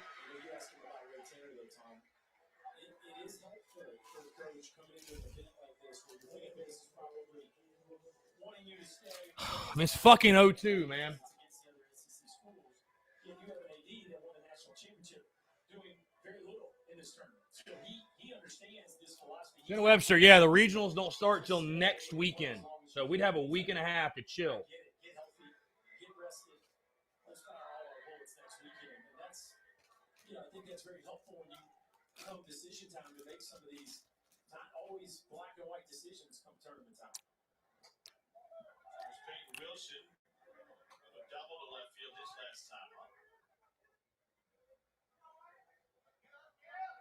Well, Alabama has opened up a 6-0 lead. Crimson Tide trying to play its way into the NCAA tournament. Winner of this one gets Tennessee tomorrow. Our first game tomorrow morning is already set. It will be Florida and Mississippi State. 2-0. That'll be a fun one. That's not. So South Carolina in 2017 won 3 games. The other 9 years over the last 10, a total of 3 wins. Goodness. And that's with some really good teams. Keep in mind, in their history, they have 2 national championships. They only have 2 tournament finals appearances. And it was 17 years ago they had the most recent Sunday game here. Yet they played for the whole thing in 10, 11, and 12. Yeah, and 20 twice. Yeah. You wonder if the players know the history. Of what they do. And okay, are they looking forward? Let's change history. Oh, you mean here? Yeah, when Yes. they get here, oh my gosh, we don't as a program we don't play well here. I think it's the opposite of LSU. Well, that's what I'm saying. Yeah. Because LSU is looking to get healthy here. They've done it so many times over the years. And South Carolina comes in going, oh my gosh, we got to go back to prove it.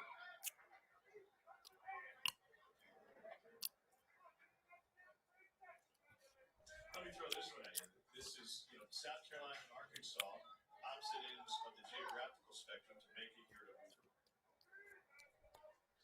Would South Carolina have played better historically if this tournament, say, were in Charlotte? Would it mean more? Would it matter more if it was in their backyard? What does that have to do with anything? Well, it goes. Minnesota All right. set to left. His second Yank Gilly out of there. Rose will stop the second.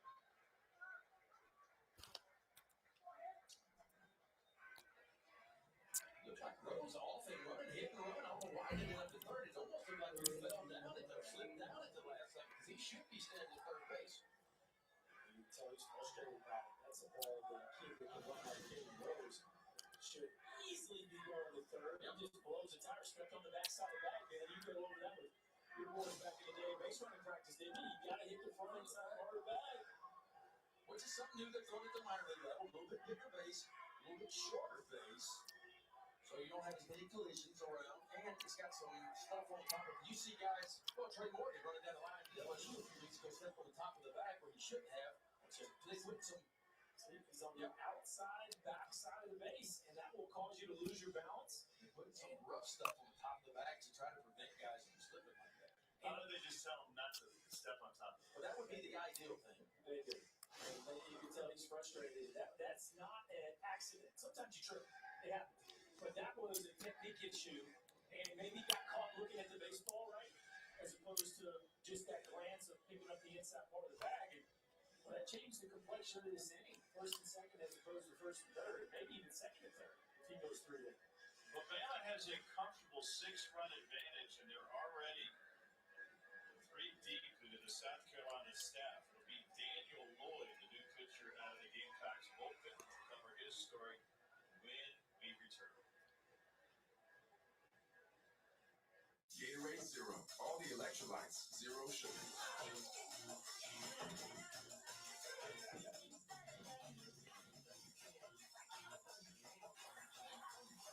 Get more out of Zero.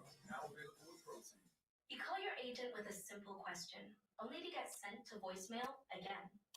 We pick up the phone. I get this. Hello, this is Sam. Y'all having fun yet? Yes. We having fun yet? I'm not a robot, too. Like, Man. we pick up the phone because it's ringing. That's simple human sense. Ask your independent agent if auto owners make sense for you. Hello, this is Sam. Let's talk about teeth straightening. Why does Invisalign cost so much? Smile Direct Club costs 60% less than Invisalign, and it's guaranteed for life. Choose Smile. Compare treatments at ysdc.com. Here's the third inning recap. The recap's the third. Oh, what happened? Muschamp Ackers.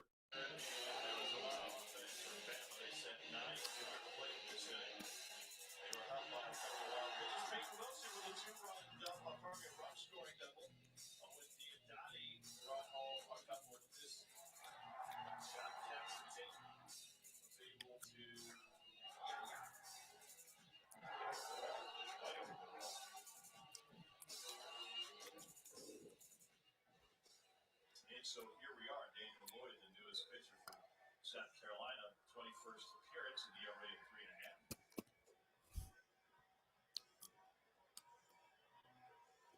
I think part of it, we kind of got into this discussion. The players know the history, right?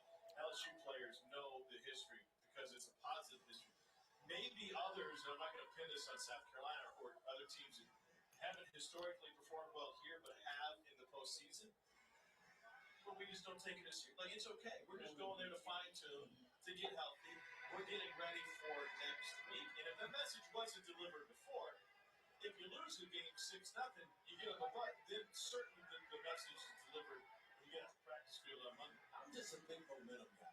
You know, I feel like as you go down the stretch, you get closer to postseason. These are young kids. These are 18 to 22-year-old kids.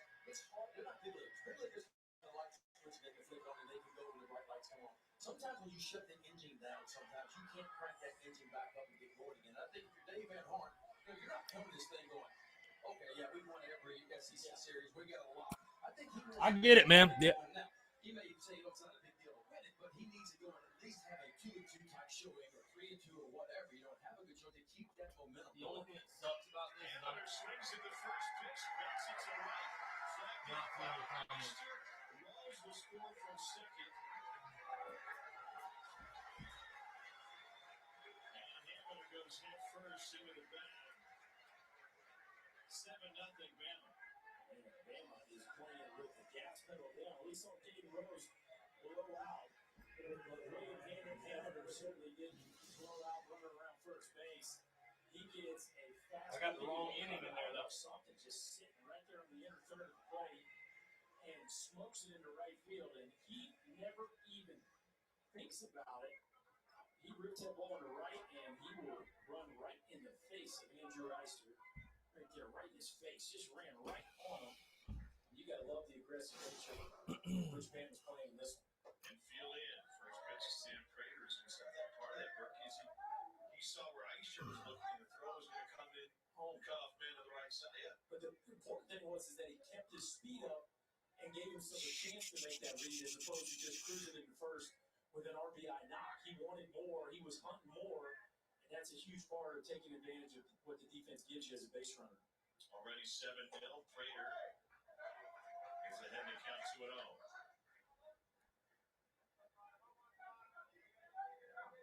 Yeah, this is an Alabama team now. You look what they've done in SEC play. 12th best out of 14 in runs per game. Only 5 runs per game in SEC play. They're taking a team in South Carolina, number 4 in ERA.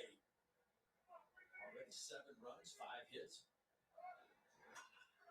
Line drive center field. Allen. Well, that's probably going to score another one. Wilson. Yep. 8. Like you run out the damn ballpark. Well, you know, bring up to that SEC and how you really turn it over. Vanderbilt obviously checked every box the team could check in 2019, and they ran the ball. Like that certainly didn't harm them, right? On the flip side, I remember going away in 2001. Well, as I've, if you're following me on Twitter, I'm tweeting through it. But, like it or not, you can like the attitude. You can not like the attitude. I get it. The SEC tournament in the long run, it really means nothing. And what Mark Kingston is doing,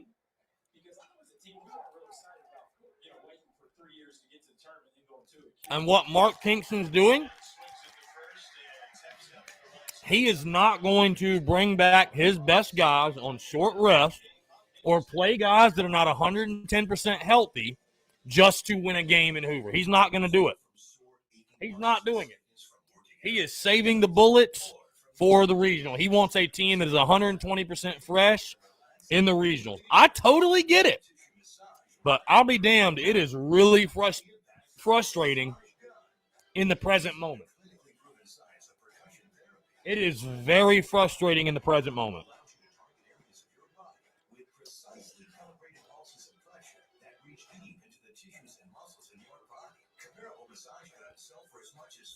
So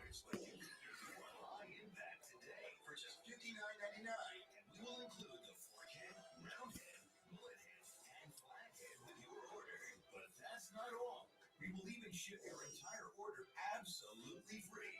That's right, the high impact, the 4 interchangeable heads, and free shipping, all for less than $100. Don't wait. Order your high impact pro today.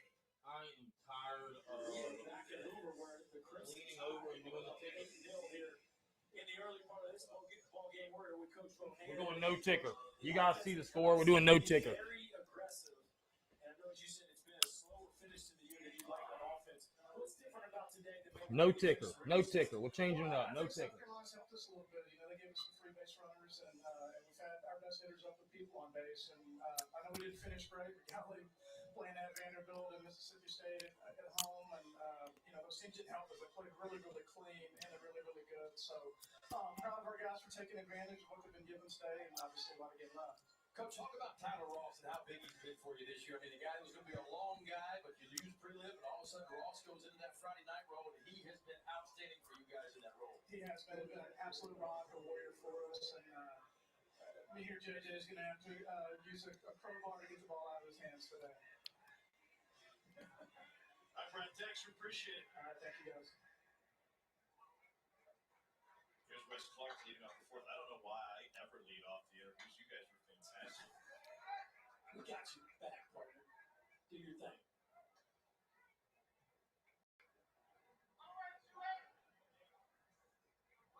South Carolina is just one and done this week. One of the side stories that would be lost would be Wes Clark's opportunities to continue in the home run chase. Got an OPS over 1,000, 21 home runs. Matt Nelson of Florida State leading the way. Well, if there's any indication of how it's playing at the Clemson game was the indication of how it's playing at the ACC tournament. Matt Nelson might be at 30 by the end of the week if Florida State hangs around. Florida State gets duped tomorrow morning, 11 a.m. Eastern. Yeah, this fucking sucks, by the way.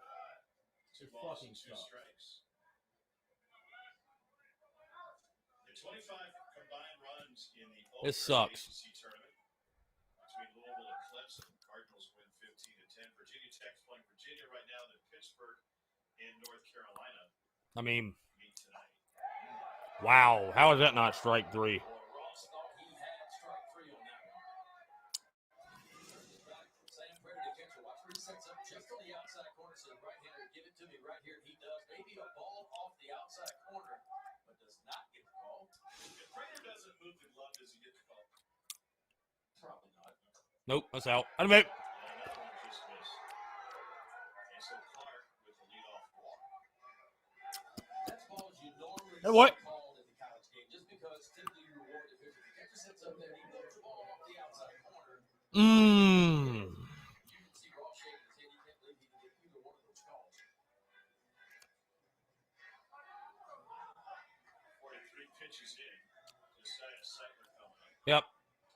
Wes Clark has proven he knows the strike zone.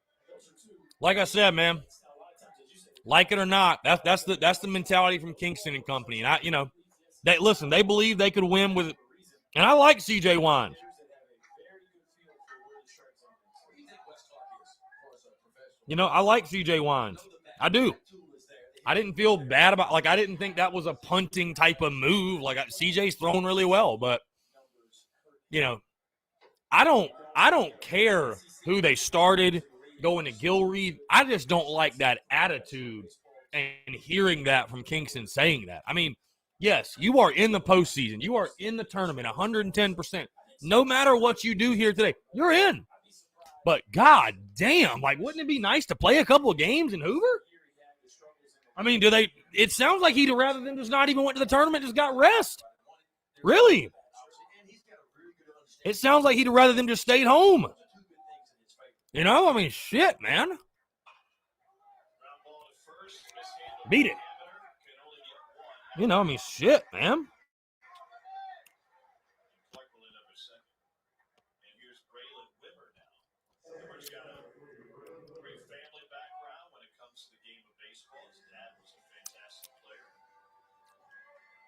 His dad was a two-time All-American at Wichita State. Chris led the NCAA hits in 91.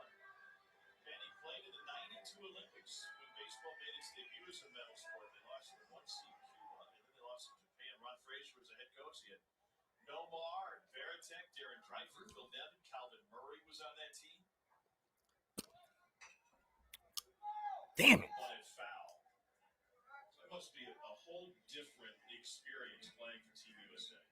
No, it is. I mean, anytime it says USA across your chest and you're on 4 Well, Buck, you say he's a situational pitcher. I mean, he started the last 2 times he's been out. He started at Clemson. I mean, they gave him the same opportunity they gave him the last 2 times. You know what I mean? So, hey, it's like I said on the show that dropped this morning.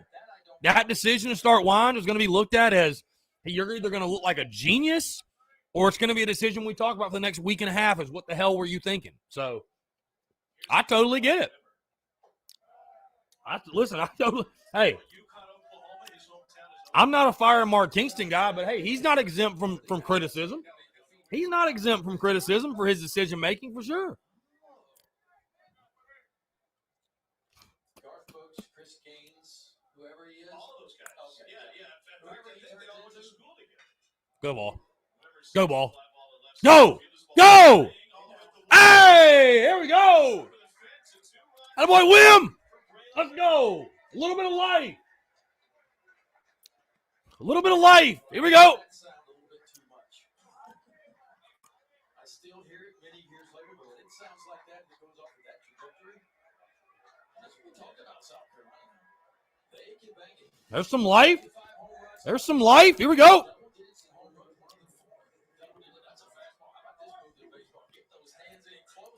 Attaboy.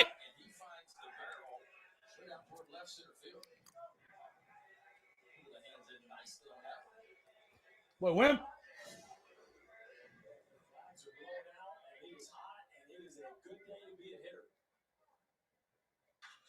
David Mendham sends a line drive to right. He nails that to out. At least we have some life. Yes, it's big, but similar to Coors, it's so big, the outfielders have to go in.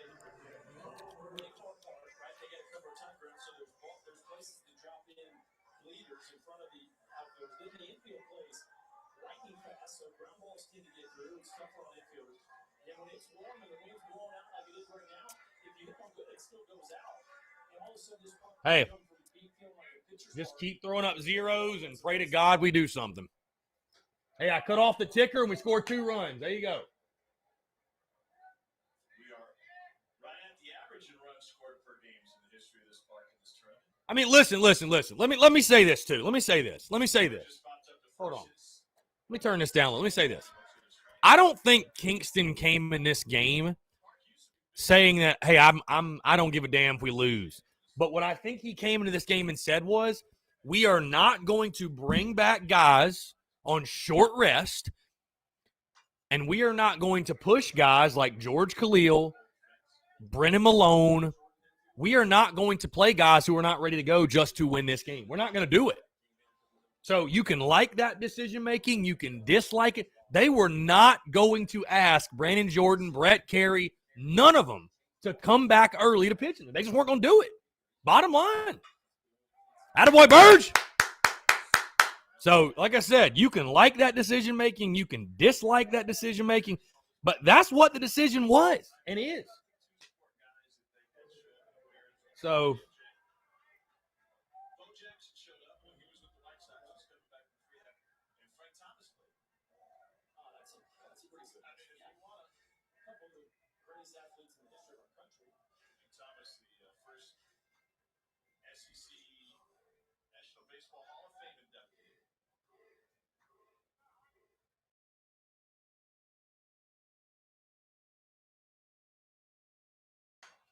that's kind of wild, isn't it? It's really wild. Yeah, that he's the first, I guess the only. You're right. He is the only. Kind of hard to get there. Of course, Palmero would have been there, but some issues and a lot of near guys that are, helping. You got to believe is right there. hey, why not? Let's win anyway. Who gives a damn? Let's swing it. Why not? No pressure now. No pressure now.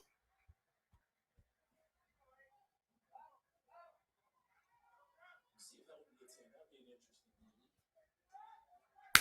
Anyways, I just wanted to say that because, I don't want the narrative. I don't think the fair narrative is we don't want to win. I think we certainly do. Tap to the right side. Wilson gets But I think Kingston's a guy. He's like, you know what? I'm already in the tournament. I'm not putting my guys at risk. That's it. Again, I understand the strategy, and he's right. He's right. But it is frustrating as hell in the present moment. Frustrating as hell. Frustrating as all get out.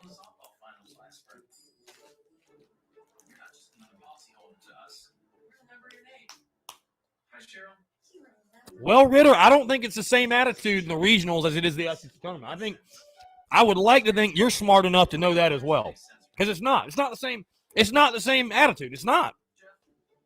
At the end of the day, the SEC tournament don't mean shit. It really doesn't.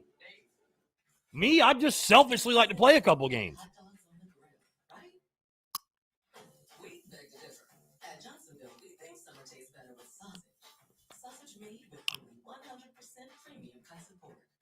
Sausage made by an American family-owned company for 75 years. Sausage made for you, so you can bring a lot more flavor to your cookout. Yep, summer tastes better with sausage. And nobody does sausage like Johnsonville. I am made of 200-year-old tradition and endless memories. I am made of unrelenting inquiry, home to those who raise the bar and raise it again. I am made of bright conviction, of grit, of growth, of greatness. I am South Carolina.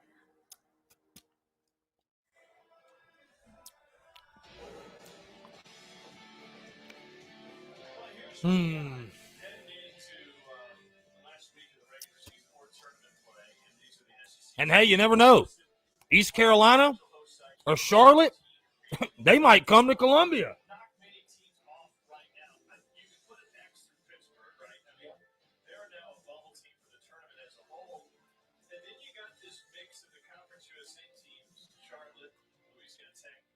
Yes, baseball and football are two very, very, very, very, very different sports. You are correct, sir. Very different. Baseball is just get to the postseason. That's it. Doesn't matter how you do it, when you do it, what method you do it in. Just get to the postseason. Once you get to regionals, everybody's 0-0. None of it matters.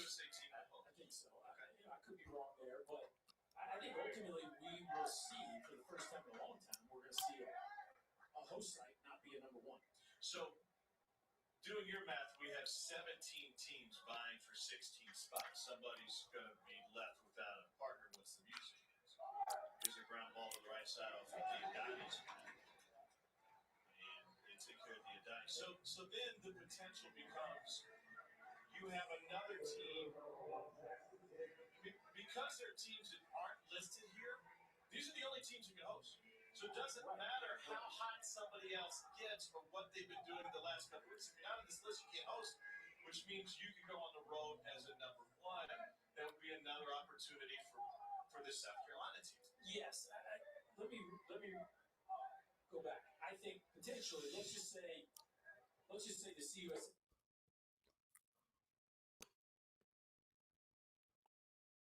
final is Charlotte Southern Miss. And maybe even Latte. But let's say those two are in the final. Then maybe they both host and South Carolina does it. Right? I could see if South Carolina loses this ball game at 16-15 in the SEC, even though the RPI is deserving. I can see where maybe that scenario plays out. Well, Jeff. So then what potential do they have to be a host as a 2 seed? How could you see that coming up? Well, I could see, let's say both of them, let's say the Conference USA teams, they all play Puerto Rico, right? And only one of them gets it. Say Charlotte gets it, the other two are out. And NC State wins the ACC tournament. And NC State's played fantastic down the stretch. I could see, especially geographically speaking, I could see NC State going to South Carolina as a 1. And since they were one of the host sites, they would still give them a site, but they just wouldn't be a 1 seed. Boy, Danny, good job. God, Robbie! Rob! Come on, Rob!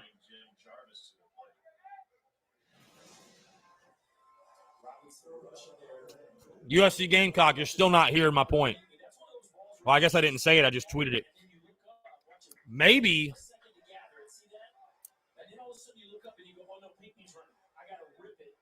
And when you go to grab that extra gear, you see he's kind of got that three-quarter arm slot bend. He gets below that. Maybe here's a fun spin zone for you. Here's a fun spin zone. Maybe Mark Kingston knows, okay, you know what? Most likely we're a 2 seed either in Greenville or Charlotte.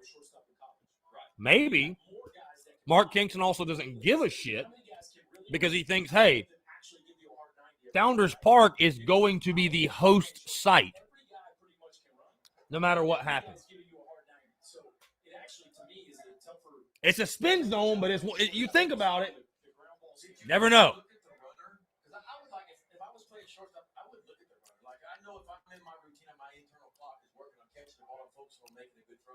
Some shortstops, if they pick the ball up and they're gathering themselves and going towards first base, I feel like sometimes they pick up the runner sometimes. Or you feel yeah, you pick him up instead of focusing on where you have to actually throw the ball. But you would think the internal clock is good enough to know if I stay in my rhythm and I catch him, I just got a good throw over the shortstop. Well, I think right here, Pinckney's putting on a show with speed right here. Burgess loses the transfer. And again, you know, I just think speed does this too. It speeds up your transfer. It makes you try to hurry. And really, to me, it was unavoidable to see the runner out in the peripheral. But you try to do the work on the front end, and when you know you got a blazer, you come in a touch. That way a routine ball is still a routine ball. I think what caught him right there is he rolled up his wrist, and then he tried to grab an extra gear, and that's usually when you lose accuracy. 3 balls and a strike to Jarvis. Come on, we played 9 innings. Let's go, Danny. Come on. Come on.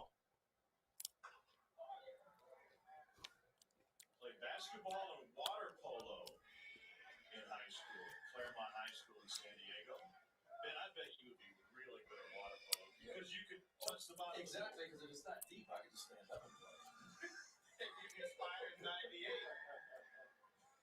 think that might be illegal. I've watched that on TV. It looks like the pool's a little bit deeper than that. Like, I don't think you can touch bottom if you wanted to.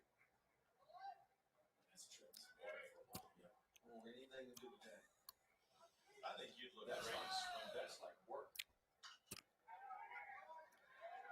Now, Jim Jarvis, water polo, he's also got the mid-calf pants that is, He says it looks like we need a week off, to be honest. I was just looking forward to doing a damn pool daily crow tomorrow. We don't even get that anymore. What happened, Heath? Damn. We don't get a pool daily crow. Golly. It's unreal. See ya! Hey, 9-1. Hear me out now. Hear me out. 9-1-2. Baseball's a funny game. If you can just chip away at it, get 1 or 2 here. Keep scratching across.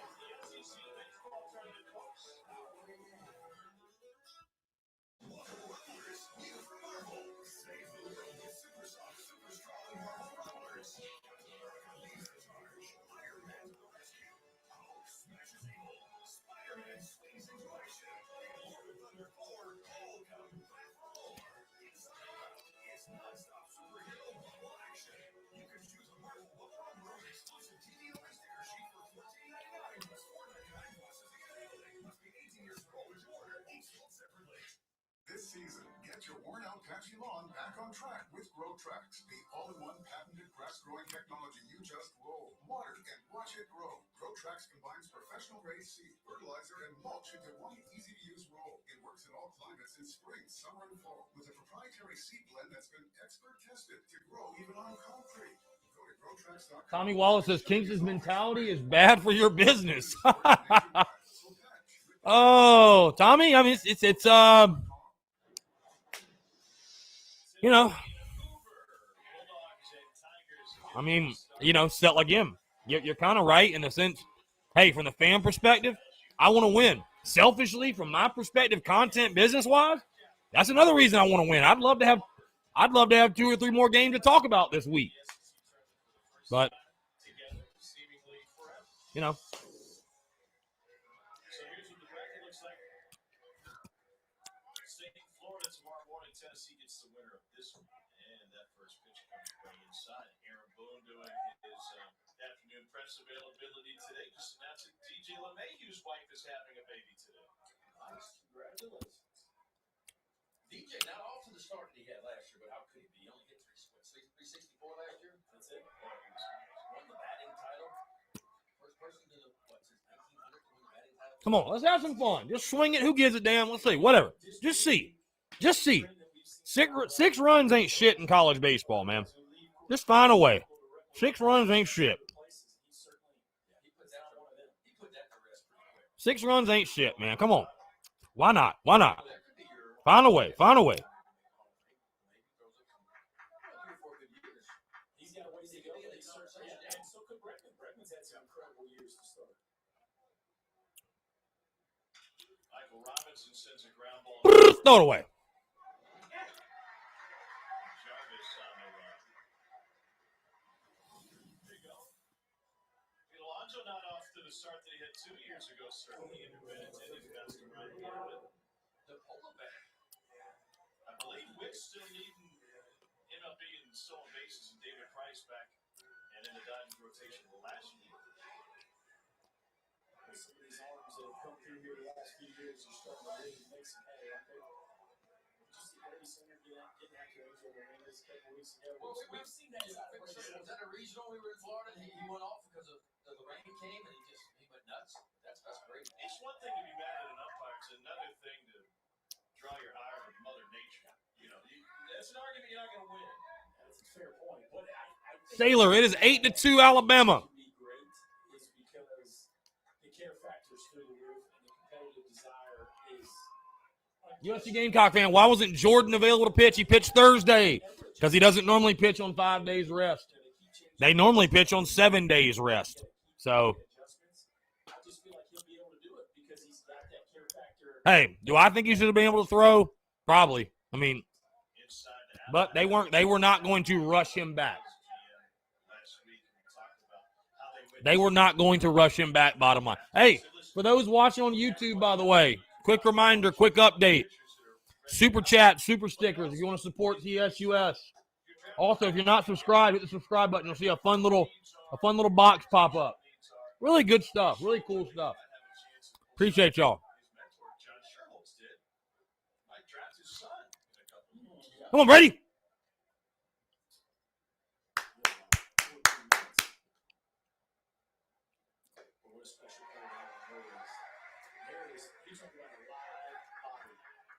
Keith, I guess Will was not. I mean, I know he pitched. What, he pitched, Will pitched, what, Saturday, right? Yeah. So, no, I don't think so. No, I don't think Will was ready to go. Heath, appreciate you, sir.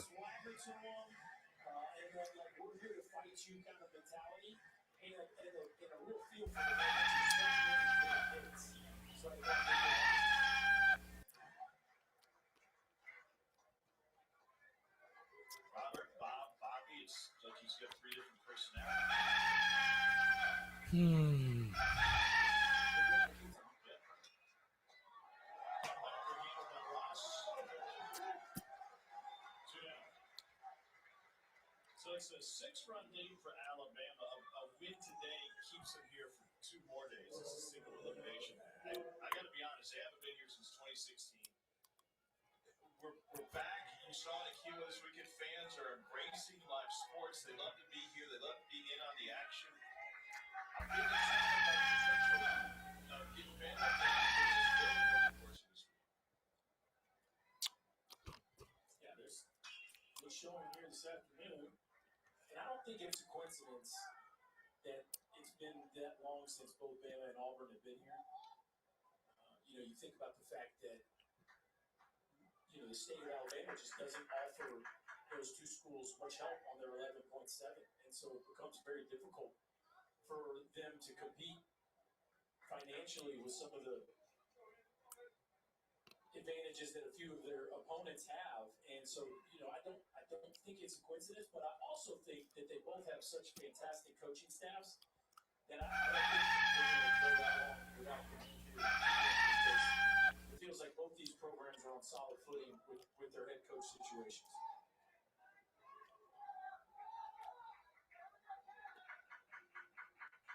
Ball in the strike to Andrew Ice, who struck out twice today. Now 70 strikeouts in the season. I mean, what the fuck is that swing, Ice? Come on, man. I mean, it's just absurd.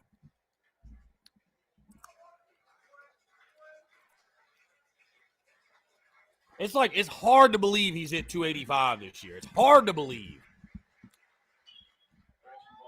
God almighty. I mean,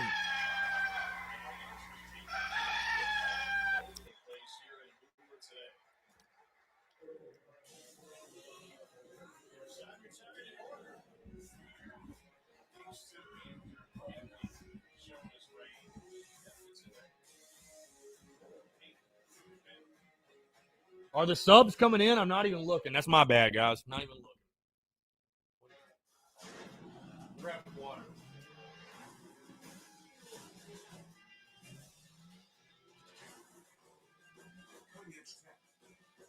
World-class interiors.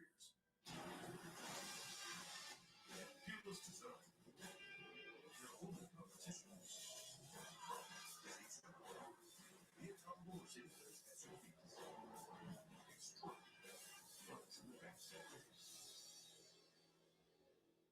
Gatorade Zero. All the electrolytes. Zero sugar. No, you can't.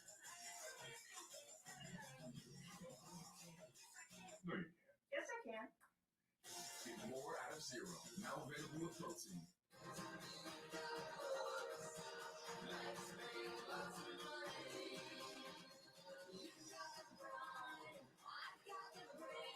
Allstate drivers who switch saved over $700. Click or call to switch. It's gonna smell like grilling out there, America. Hamburgers and hot dogs mostly. At Johnsonville, that breaks our hearts. Because our family-owned company has been making sausage in Johnsonville, Wisconsin since 1945. How can hamburgers and hot dogs be our national tradition when you can't even spell sausage without USA? So exercise your right to mix it up, grillers, and throw on some Johnsonville sausage, because freedom is delicious. When I said we was going to have a tournament, that last year was hurt. Everybody's sitting around, and stay tuned Sunday night for this 30 for 30 umpire life of Eric Gaucher. I'd watch that show. No doubt about it. Maybe get Dari the host. Here's King Rose, and he looks at a first pitch strike.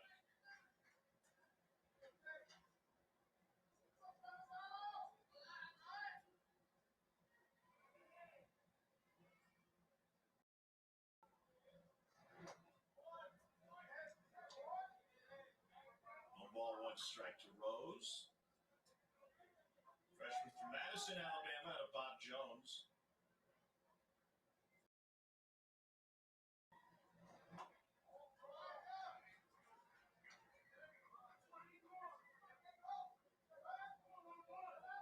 Also played football for the Patriots.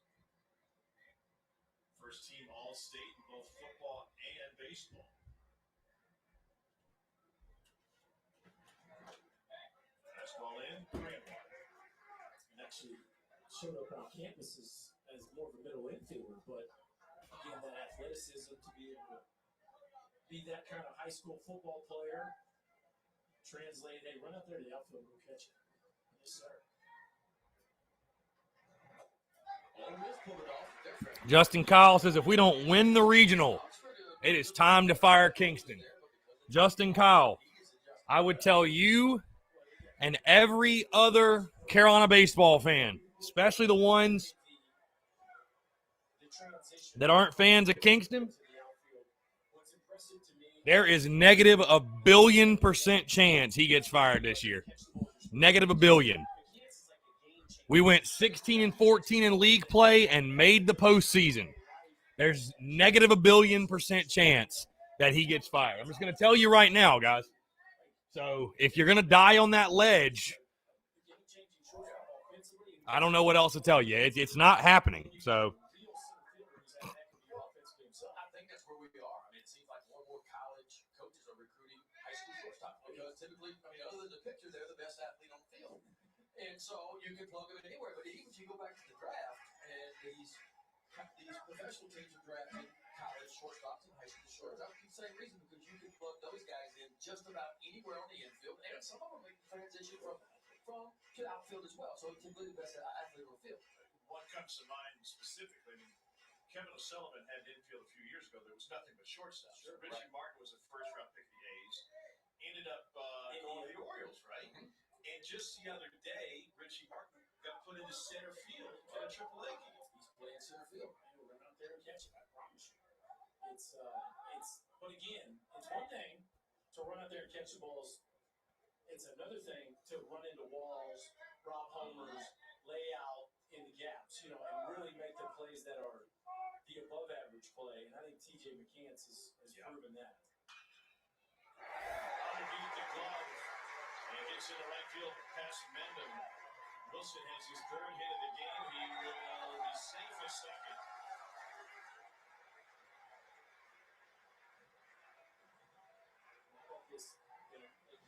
To the first baseman's right. Okay, this is to his right. And Peyton Wilson's going to get a double. Again, it speaks to just how big this ballpark is. Kane Rose rides into third, and Peyton Wilson base hit to the right of the first baseman just eases into second base with a double. That 9-1 part of this order is super athletic for Alabama. Season average over 300 now for Peyton Wilson. Oh, shit. I would think it has him as a top 40 prospect. Kind of, we were talking about Robert Moore and the juice in his body. Peyton Wilson fits that same mold. Well, we're talking about moving shortstops around. Here's a guy who can play anywhere, right? He's caught. He's played outfield, middle infield. Oh, by the way, also played quarterback on this field. Okay, so here's my thing. Why are we just now bringing Bosnick in?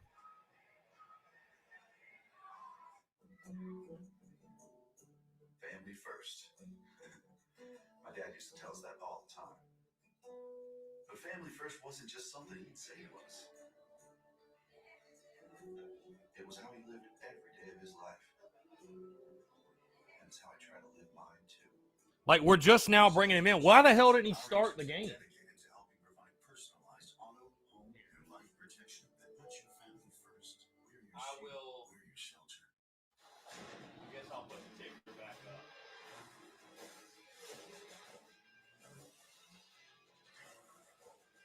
Cutting edge tech. World-class interiors. Peerless design. Their only competition.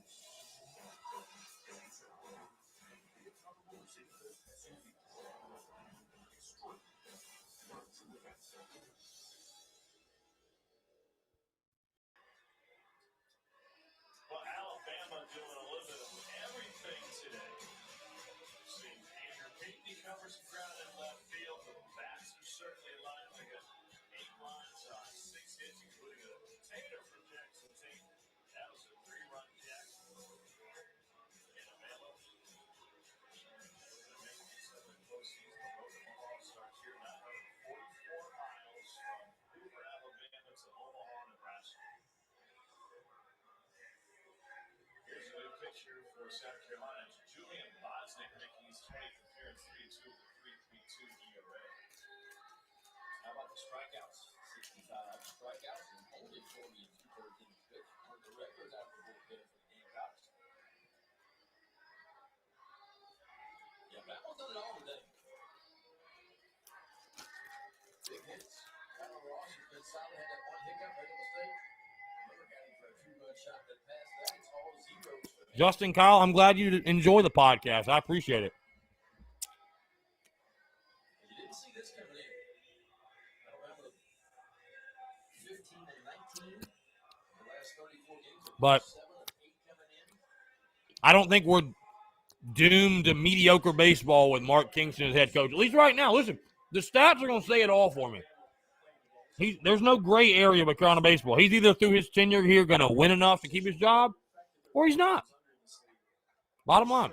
But Kingston ain't getting fired after this year. Man, we could go 0-2 in the regionals. He ain't getting fired. So you might as well just save your energy, my guy. It's year 4. Only his 3rd full season. So.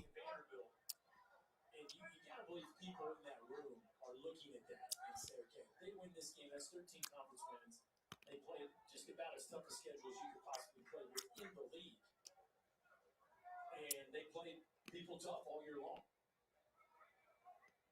A lot of similarities in that schedule and the one that South Carolina had to face.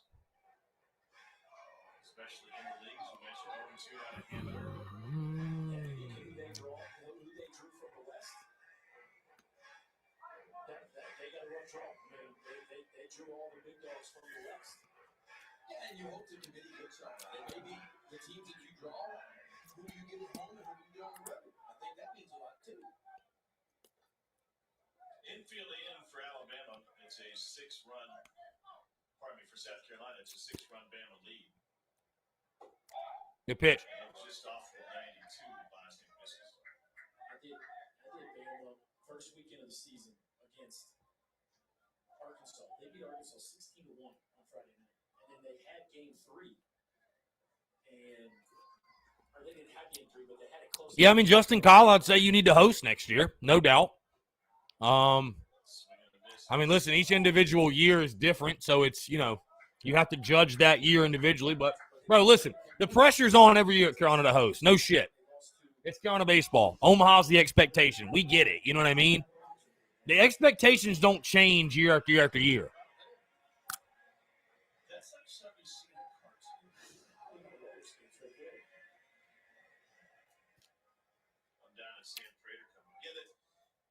Going into the first week of SEC play, Alabama had its previous 30 last 2 seasons. And they go in, they beat them 16-1. It was the worst loss for Arkansas this century. Good job. Good, boss. Pretty good, right? Yeah.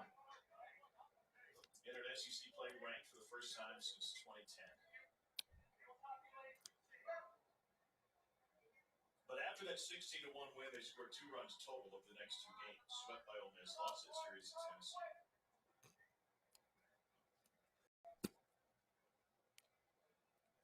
Yeah, good pick. 1-1.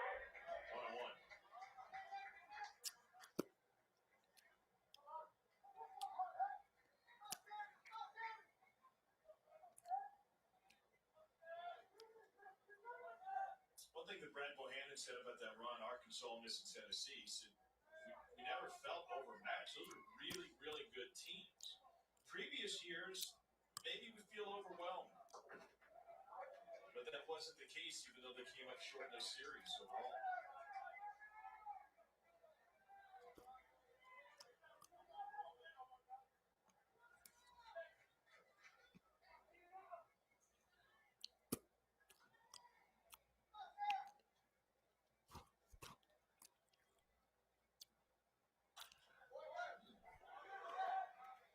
Big moment here for Boston. Right, second and third, nobody out. You get the big strikeout.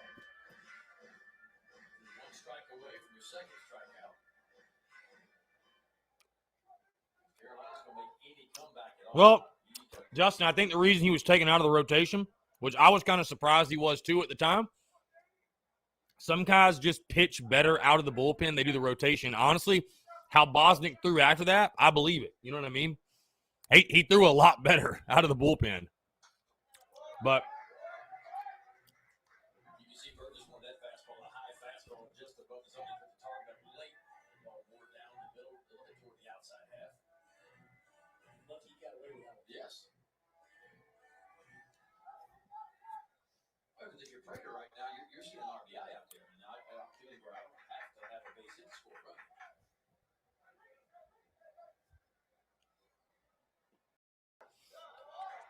Balls and 2 strikes for Sam Prater.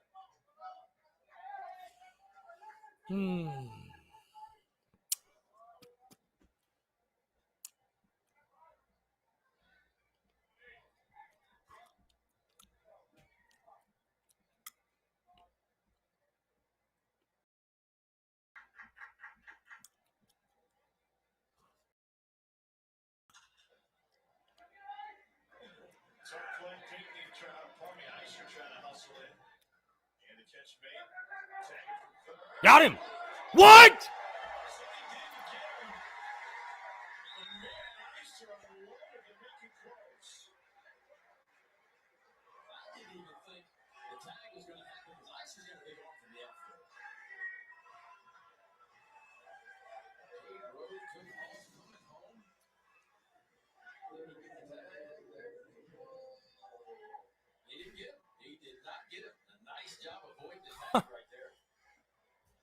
I mean, how does he score there?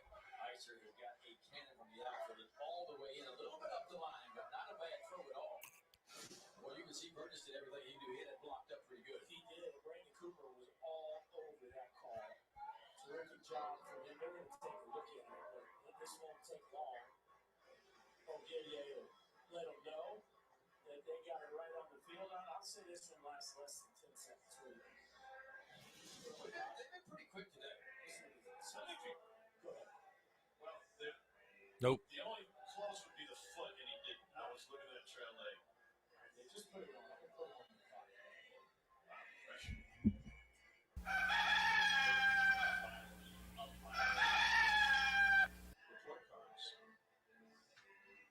John Doe, what's up?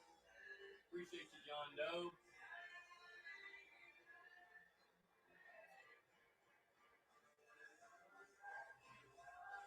Not only I'm just feeling the joy of being back with you guys, but also our wonderful. Nah, honestly, Kyler, I still feel pretty good about the regionals. I really think once we get out of SEC play, it's going to look like a different damn club. I mean, I really do. Maybe I'm wrong. I could be totally wrong, but our best guys going against non-conference competition, I still feel pretty good about it, honestly. So.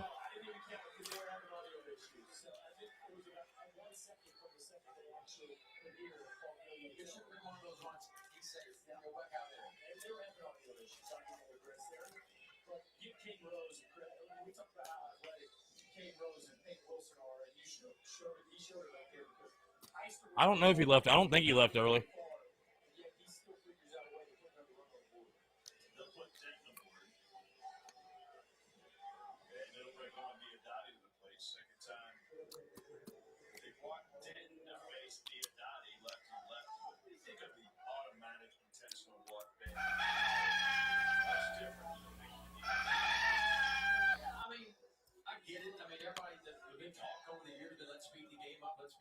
So I guess it speeds it up by 30 seconds. You know, I don't know. I'd like to see him execute it myself. I mean, we see it all the time. It doesn't happen very much, but you see a wild pitch, you see balls, we see home runs. We lost the game like that on a blown intentional ball. I've seen it happen, certainly. Texas A&M won one of those about 5 years. The year before the rule came into effect, and I want to say it was a postseason game, but I might be off.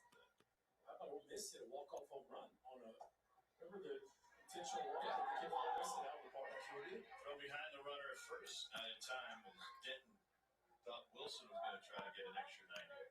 There's a lot of new things in baseball, you know, that they're experimenting with. We talked about the different bases, you know, and you can only pick off 2 or 3 times in the minor leagues, and the independent league second half of the season is going to 61 feet 6 inches on the rubber. What about the automated strike zone? Automated strike zone. Look, there's all kind of things. Yeah, you've been in the game for 40 years, and your haircut hasn't changed. 40 years.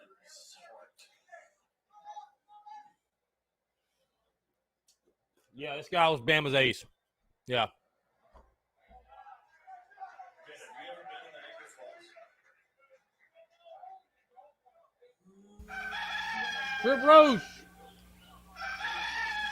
Trip Roche. What's up, baby? No, it's fine. I just didn't know his Ondiadati's uncle is the Attaboy. mayor of Niagara Falls on the Canadian side. I don't know which is better, the Canadian side or the American side. I've heard that the Canadian side is much prettier. I can't answer that question. Is that the one where they get themselves in a barrel and go with this? Yeah. So you got a story about that? No. But, well, Alabama's playing. They should take the cow and put him in the grain bed and go and tell him, see, and he comes out the other side. If you could move Yukon, Oklahoma to Niagara Falls, Ontario, then that may happen. I don't know if you would last in Niagara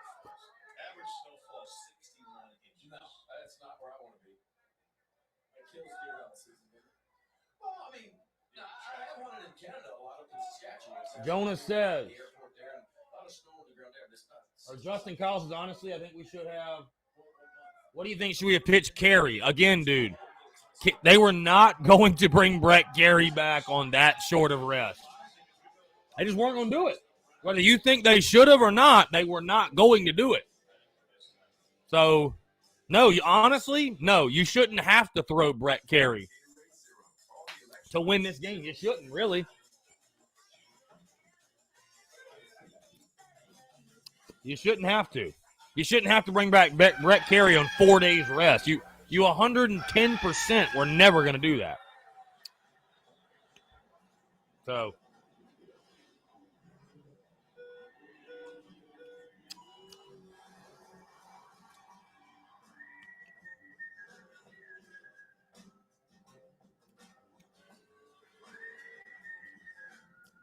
Save money with Allstate. You feel like you're winning.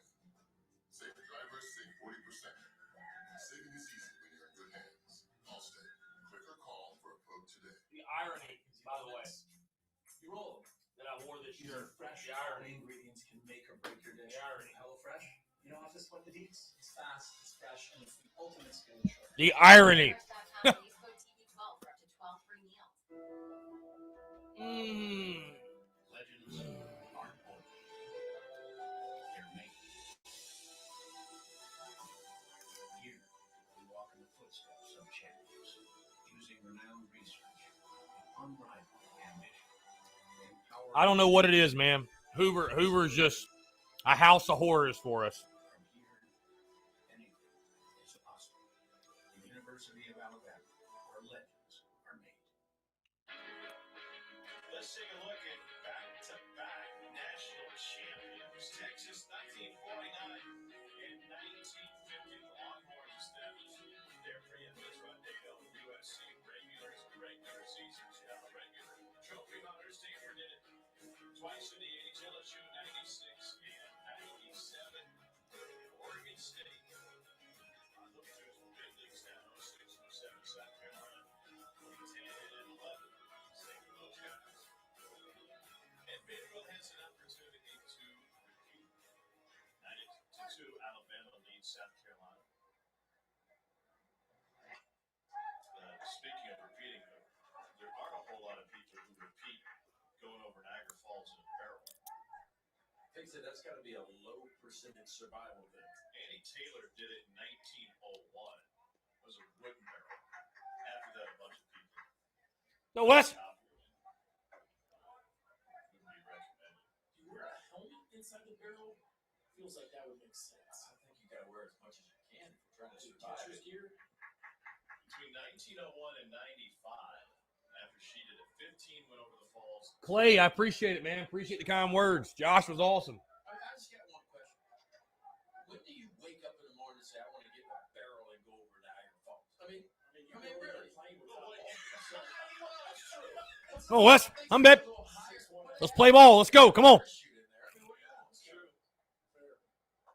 my favorite story. It was called Bobby Leach plunged over the falls in a steel barrel. He broke both kneecaps and his jaw during the fall. And then but he survived. Years later, he was touring in New Zealand, slipped on an orange peel, died from complications of the gangrene. That one. See ya! See ya! Attaboy, Wes! Attaboy, Wes Clark! Let's go! Attababe! Chasing him for the National League.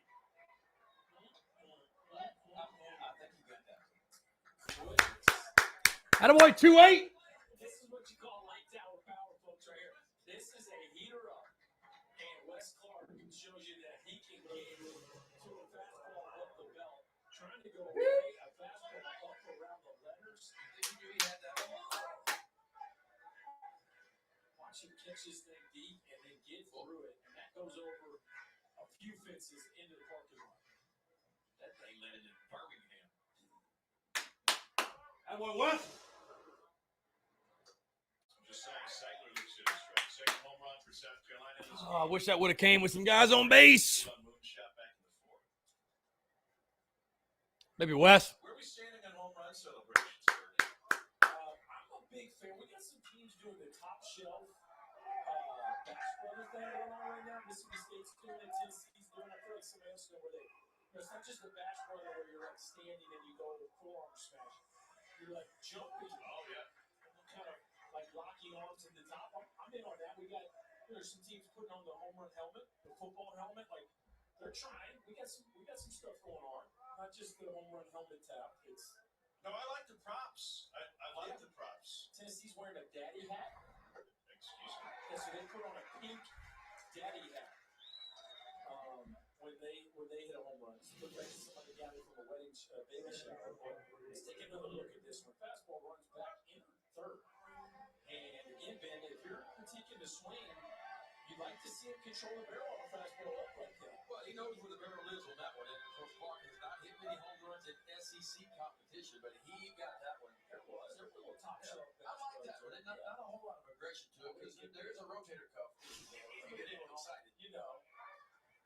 I think you judge the height of it based on, the situation. Yeah. Yeah, Brendan M., you called that. You did call that. I give you credit. Not the second at bat, but he did hit one. You are correct.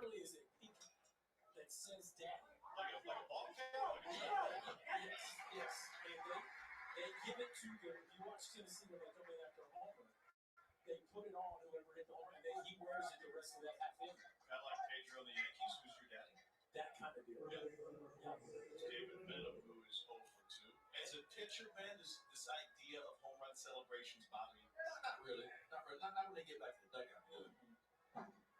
I would say Vanderbilt. Everybody don't be staring at me though when you're running the first base. If you're staring at me, then that's not what your teammates. That's what you. That's right. But Mike Rudy points out that West Virginia has a Viking helmet for home runs. It's covering the Big 12 this week in Oklahoma State. Vandy goes with the basketball deal where you too little when you score and do in the post or you dunk on it. Westbrook likes to do that. Yeah. When Vandy hits a double, they do too little at second base. It's the best. My 11-year-old team has picked that up. So you get 11-year-olds out there doing too little. What's this when they get out there and they swing it, Ben? I guess. Wilson from the grass. We need some announcer celebrations. I don't know what they would be. You can put this up on West Clark and stop talking about that. Watch this game. Now we're on the field now.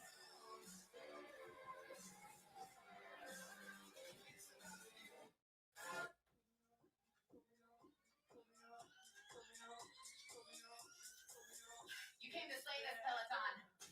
Lock in, line it up, come on. Practice till the beat drop. Come on, peloton. Let's go. They can't stop you. They can't break you. I know it hurts. You're almost there. Say it with me. I crushed that. Starting at $49 a month. All access membership separate. Hiring is challenging, especially for key roles. The hiring process can feel overwhelming. Sometimes you just don't know where to start. So I use ZipRecruiter. They automatically posted the top job sites, and I started getting qualified candidates really fast. With ZipRecruiter, I've hired everyone. USC Gamecock fans, without Clark, we probably wouldn't be an NCAA tournament team. I mean, 22 home runs. That's fair. ZipRecruiter, rated the #1 hiring site. Try it for free at ZipRecruiter.com/fans.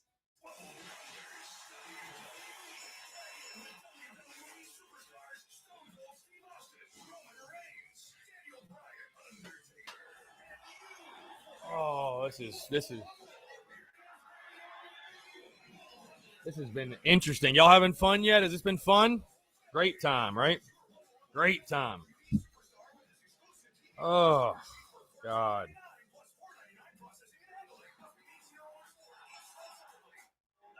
Bama leads. Tom Hart, Ben McDonald, Chris Burke, our producer. Wait, who's producer? Kevin Clark. Our producer Kevin Clark in the chair.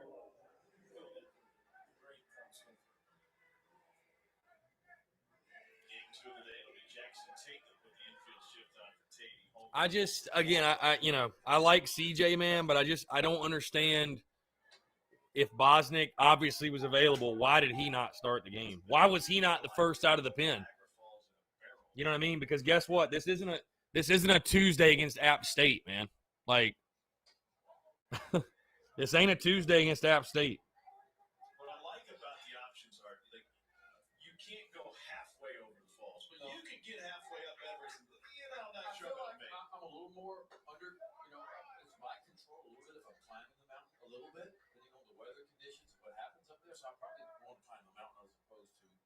Going over to the Falls to talk about luck. I mean, how lucky are you that day? For me, I like your argument, and Tom, I like yours too.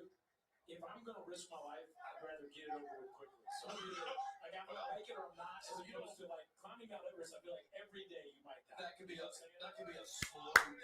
What about If you're gonna go quick. There was one guy who Kyler Jackson? Who might come back? Who are you talking about is going to come back? Are you talking about Wes Clark's going to come back? There ain't no way you talking about, bro. There's no chance Wes Clark is back next year. And honestly, he'd be silly to come back. Bro, 22 bombs. He's not going to have a better season if he comes back. Bottom line. No, you definitely go now. Dude, yeah, he's not going to be a first round pick or anything, but to act like he's not going to get even drafted is insane. So, I would expect him to be between 8th and 12th round, bro. It's a 20-round draft. He'll go somewhere in those middle rounds. I mean, he's a big-time, legit power hitter. Wes Clark is 1,000% gone, bro. 1,000% gone. 1,000% gone. Atta boy. that case, in fact, 3 straight now for Bosniak going back to the 6th. 3 in a row and 4 overall by Bosniak since coming in. Elevates the old 4-seamer up and away. No chance at all. Coming in at 23 and 2/3, he had 37 punch-outs. So this is a young man that has been missing a lot of barrels this year.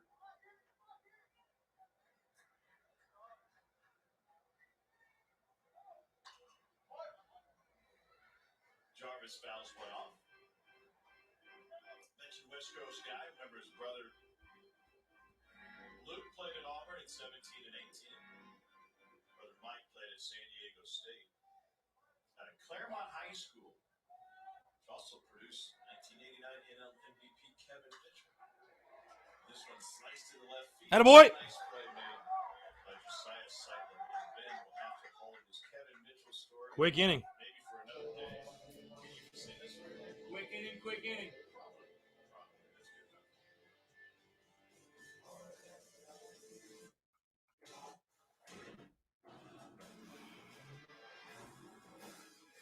Let's go. Let's get the site going. Let's go. Why not? Why not? Let's get weird. Let's get weird on a Tuesday. Let's get weird.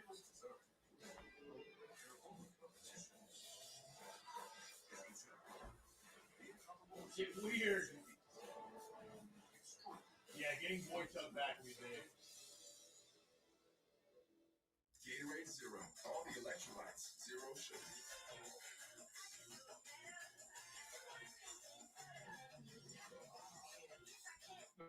Yes, I can. Get more out of Zero. Now available with protein.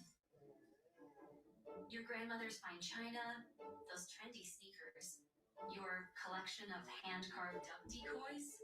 Auto Owners protects your home. Because, well, somebody should. That's simple human sense. Ask your independent agent if Auto Owners makes sense for you. Oh, now you do your job. Robinhood has made it extremely easy for me to take the income I make from my commission paintings and invest it into stocks. As an artist, Robinhood gives me my financial power back. You are in control of your financial destiny. This is Quasi Live. LSU is here. They are ready. They are ready for the second of the next game. Jimmy Roll. LSU fan base, had a bunch to cheer about this year. It's a little disappointing at first, but the ball from Eric rallied the troops like he does. They had to win their final 3 SEC series to have a chance. They did that. And now the Brooklyn Gold are going to get a little bit excited. See ball last night. His son Tommy reached a dental school graduate. Let's go. The site is in the chat. Let's go, baby. The LSU fan base in Hoover is like the Kentucky fan base in Let's go, baby. Get the site going. Let's go. Get the site going. Come on. Why not? Get weird with it.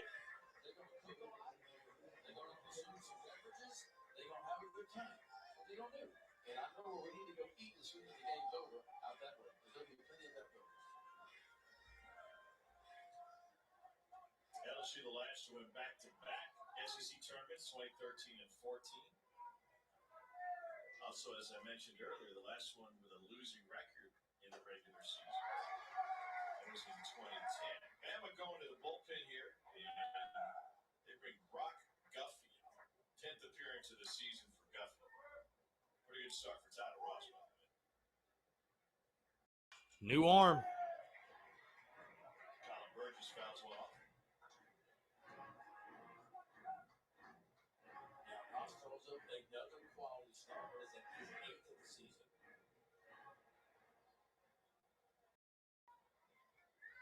Through 84 pitches, over 6 innings of work. An offering from Guffey just missed away. Tyler Ross, 3 runs, all by way of home runs. 2-run shot in the solo shot. Only walked 1, punched out 4. Come on, Burge. Solid, man. It's a short. Jarvis. Is he one of 3 Southern California shortstops in this game? Jordan Thompson, Gonzalez. LSU, Gonzalez, Ole Miss. And Kalai Harrison from Hawaii. Can't get much more West Coast than that. No. The power of the Southeastern Conference, and I think the West Coast, has a real problem with the Southeastern Conference taking some of their best players. You think about it, some of these Southern California kids, they are tuned in with the social media world and the power of the SEC network.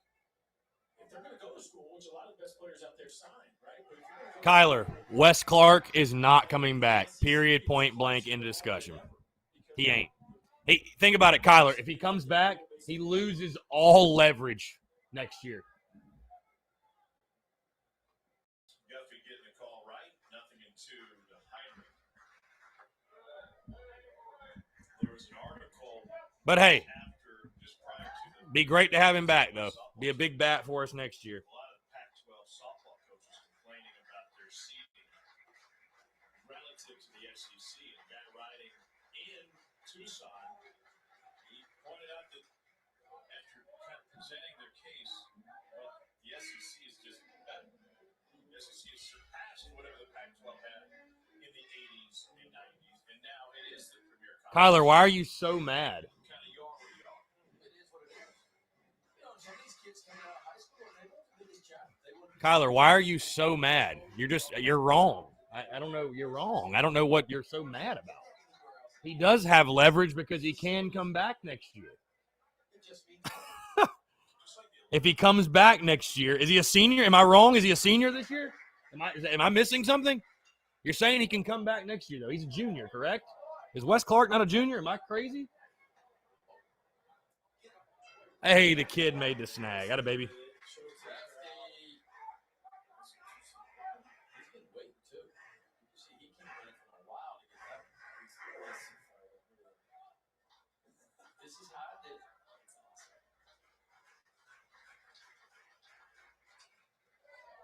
Come on, Jeff. Yeah, he's a junior. So he has the leverage. Yeah, Kyler, I don't know, man. You want me to agree with you? I guess you came to the wrong chat. I don't know. Either way, he's not coming back next year, bottom line. Wes won't be back. Brady won't be back. Eister's gone. Keep battling, 8. Come on. Then what is your fundamental issue? It just doesn't seem like baseball to me. I don't have anything against softball, but when I see it, it reminds me. Kyler, all right, I'm going to explain this simply so you can understand what I'm saying. When you're a junior in college, get through. That is your money year. He has the leverage because he can return. You have no leverage as a senior because it's either take the money or you are going to sign as a free agent. He has buying power this year. Do you understand what I am saying? Do you get what I am saying? If you don't, go read a book. I don't know what to tell you. Either way, whether he has leverage or not, he is not going to be back next year. Period, point blank, bottom line, end of discussion. Now let's watch the ball game. People say a lot of things in a YouTube chat they would not say in real life. I can tell you that much. I know where he's at as prospect-wise, but I'm saying his status will not get better coming back next year. It will not. His draft stock will not, because he's probably not going to hit 22 home runs again. And they don't have to take him as high next year.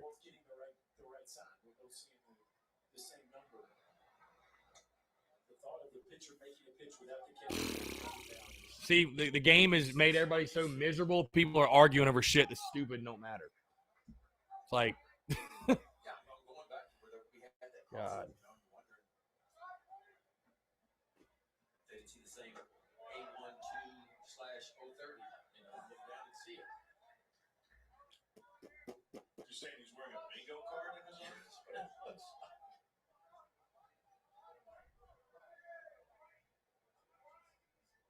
Two down for Michael Robinson. And there's ball four. Well, Rob. Most scored in an SEC tournament game since outscoring Kentucky 13-4 back in 2008.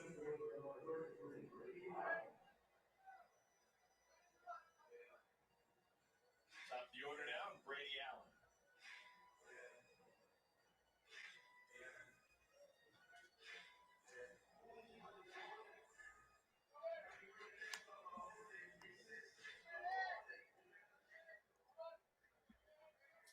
Round pick of the Yankees coming out of high school at George Jenkins in Lakeland, Florida.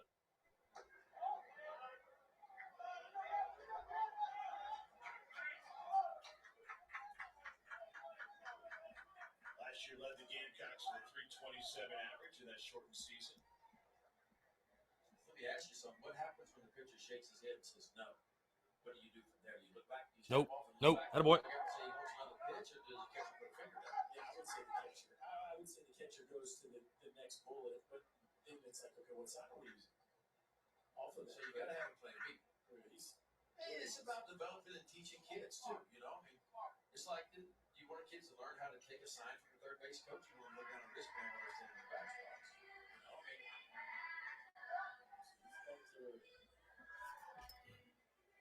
So we getting away from the earpieces and the walkie-talkies? Still does it.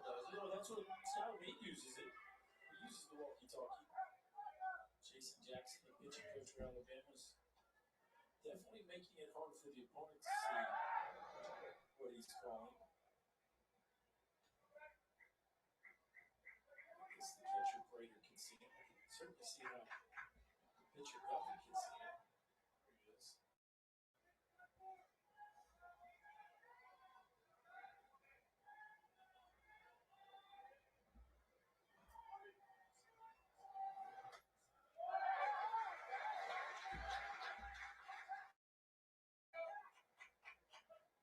2-1 to Allen. He must give it so quick. We got to get a shot at one of those this week. We got to get a shot at like one of the. They probably won't let us do it, but Well, they probably have a different card for every day of the week. So what would Let's go, Brady. Don't make the last out. Let's go. Unless they went to Kinko's right after they did. Picked it up off the cop.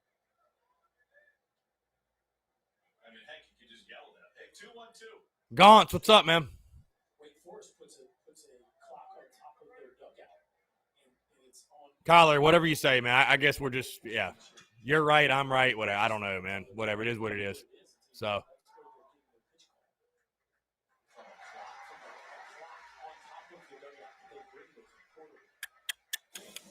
We're all right. It's all good.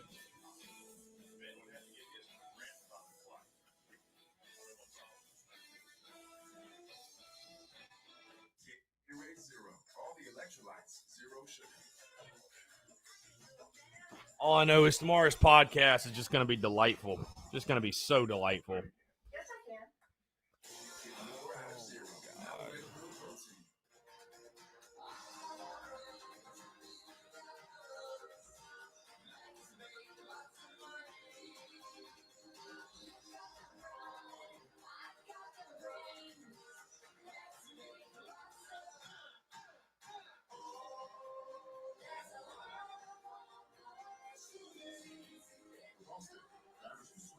take over $700.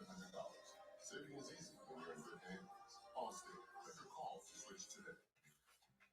Nothing says summer like hot dogs on the grill, right? We beg to differ. At Johnsonville, we think summer tastes better with sausage. Sausage made with only 100% premium cuts of pork.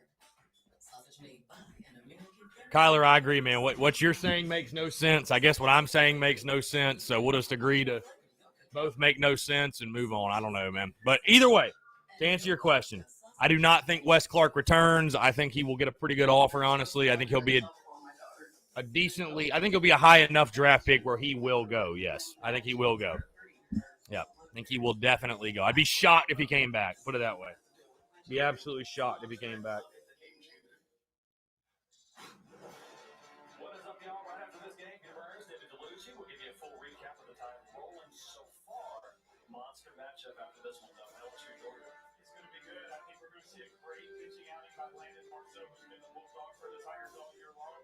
And the Georgia bats, they can swing it as good as anyone. Can Ben McDonald get here to the set faster than Berkey? Yeah, he's got longer strides. It may only take him half the strides to Berkey, but I think he can do it.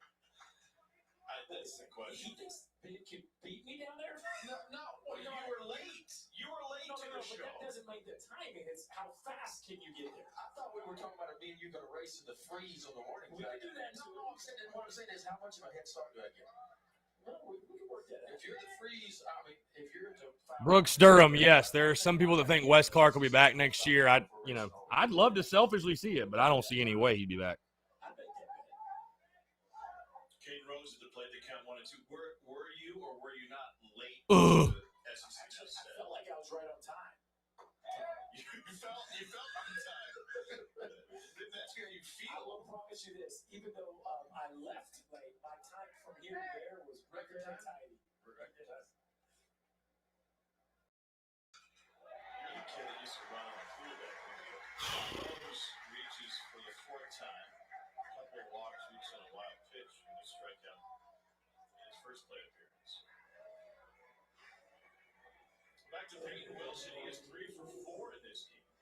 A couple of doubles and a single.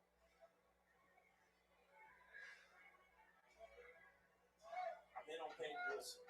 This is a kid that can do a lot of different things. Switch hitter, really run.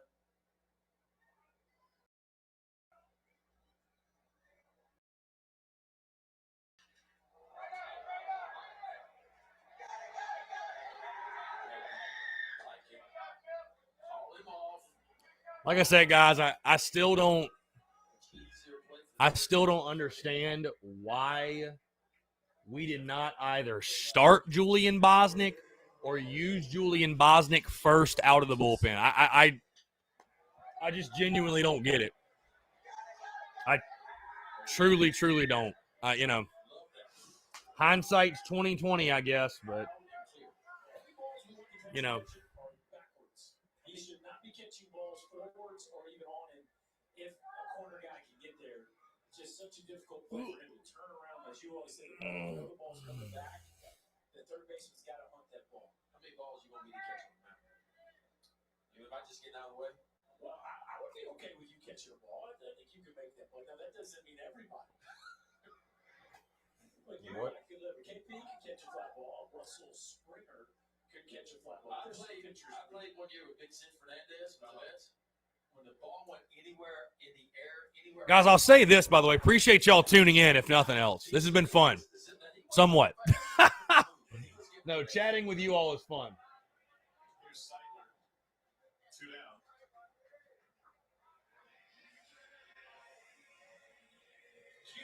So I appreciate y'all tuning in, man. Y'all make these live streams a good time.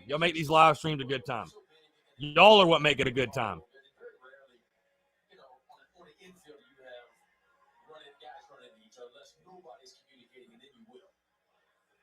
And these teams work on these plays all the time, and you want your priorities, the priority positions, you want them to be the loudest guys on the field. Now, right there, Heinrich was definitely, it's a pitcher-catcher, third baseman ball. You want Heinrich to want it, and then you want him to be the loudest, and hopefully call it early enough where people get out of the way so there is no collision. You you're at Camden Yards on a regular basis, how often do the Baltimore Orioles, for example, or any big league team come in, how often do they take infield these days? It's real. It's fun. It's not real fun. Yeah, that's it. That's it, man. Best way to put it. Good bit this year doing PFPs, which is pretty rare. Pretty rare in today's game because you know your PFPs in spring training, you work on all those trends. And then most organizations, you don't really see it again. Maybe right after the All-Star break, you might see it, but Orioles are real big on that kind of stuff. But it's a young group. I mean, I think most people would be surprised how many reps Major League defensive players get at their position and for the utility guys, other positions.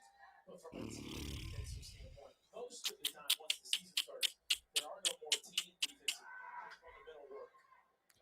Well, guys, here's a quick life update, actually business update, but life update.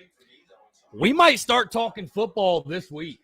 Batting practices aren't like they used to be. So it used to be you were in group A, maybe you hit first, but then you spent the next group taking. Justin, why do games like this make you ready for football season? I'm curious. Why is that? And I will tell you this, as much as I want to go to every single game, can you imagine doing a live stream watch along like this for football? Can you even imagine that?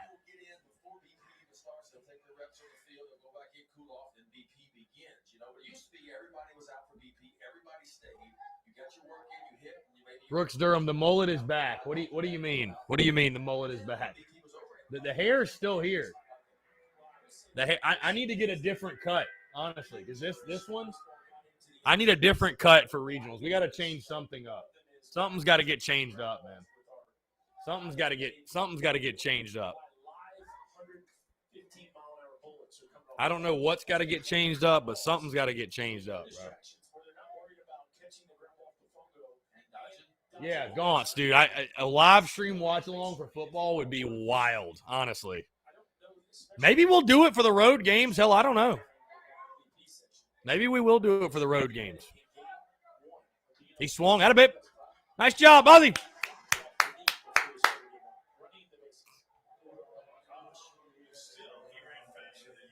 Hey, boy.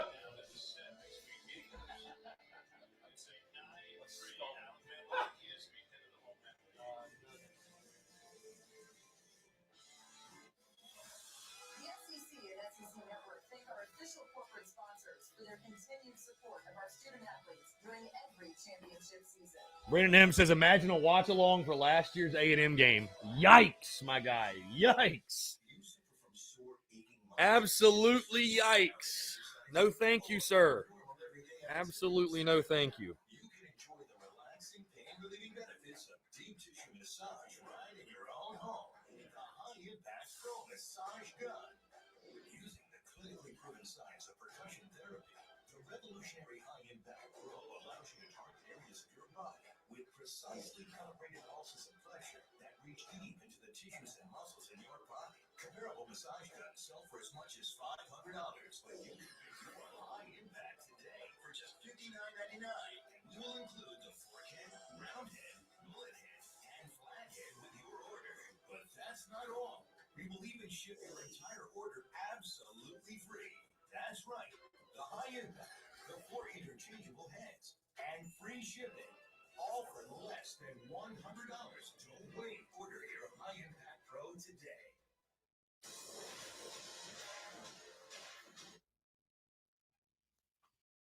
Come on, stream. What's going on? What's up? What's going on? Well, at least if nothing else, the live stream setup has been pretty dope. I think there's the positive. There's your silver lining, right?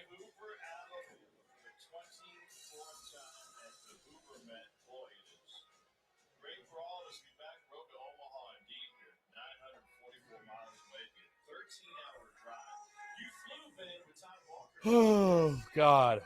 God.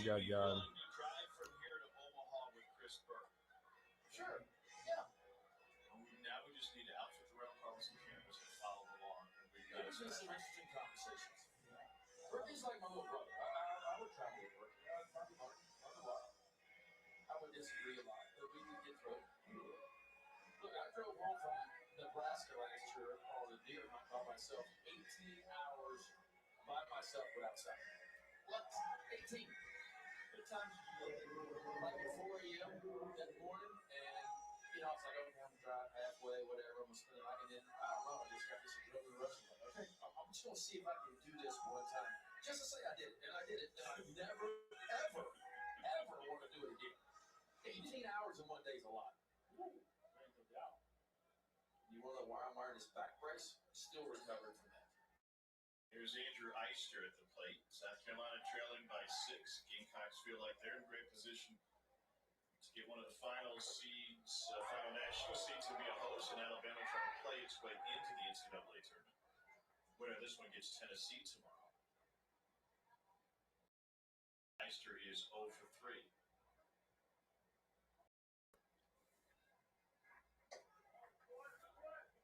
If Alabama holds out and win, they'll face Tennessee in this tournament for the first time since 1996.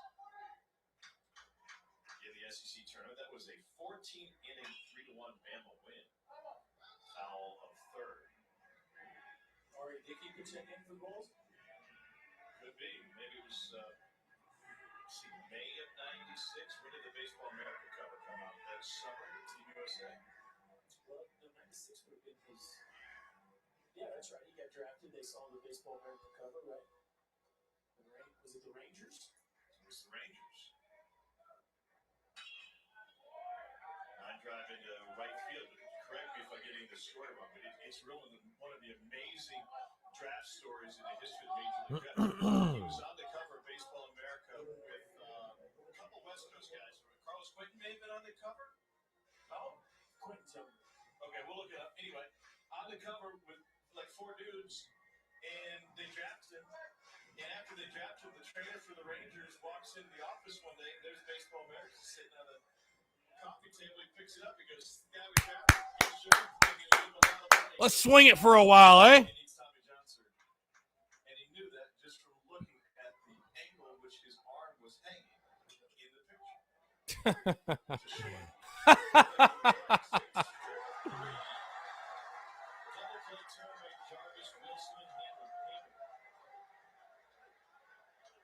didn't know that story. So he was already blown out? Just by the He said he's gone. Come to find out, he did not have a UCL. Or not. I say, let's swing it for a while. Next pitch, double play. And so he went from getting a first-round bonus to Andrew Murphy, we probably have one of the slowest. Yeah. We're not extremely athletic.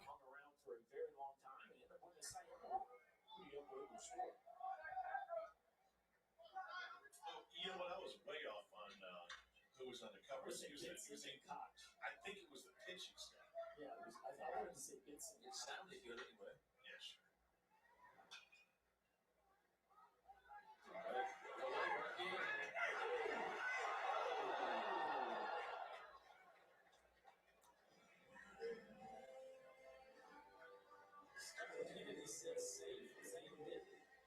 Was headed off the field, a heck of a try right there. It almost looked like Denver shaded over, kind of pulled a little bit of a shift, so ball straight up. He has to go and get it. Cannon across, and good stretch on the back end, too. Hammer, watch this stretch. All he's got. I don't know. Oh, did he press the back? Well, he always teach the runner to get to the front edge. He was definitely know if he did. He was definitely to the front. Let's take a look. Did he get it with the big toe right here? He's out. His foot's not down yet anyway. He's out. Yeah, I think he's on the back there. But I think the throw beat it. I think that ball's in the glove. The foot's still in the area. Yeah, he got it. There's a big toe. Great job getting in front of the base, but I still think he's out. Watch his frame. Here, they got him. Yeah. I think he's out. He's out. Yeah, I think he's out, too. That confident, are you? They will review it. Closing the book on R.A. Dickey's Baseball America covers it. Olympic Preview 96 is Chris Mason, Gamecocks, Seth Greisinger, and Braden Looper. Rangers initially offered him $810,000. That would go away. And they called him out. All right. Here we go.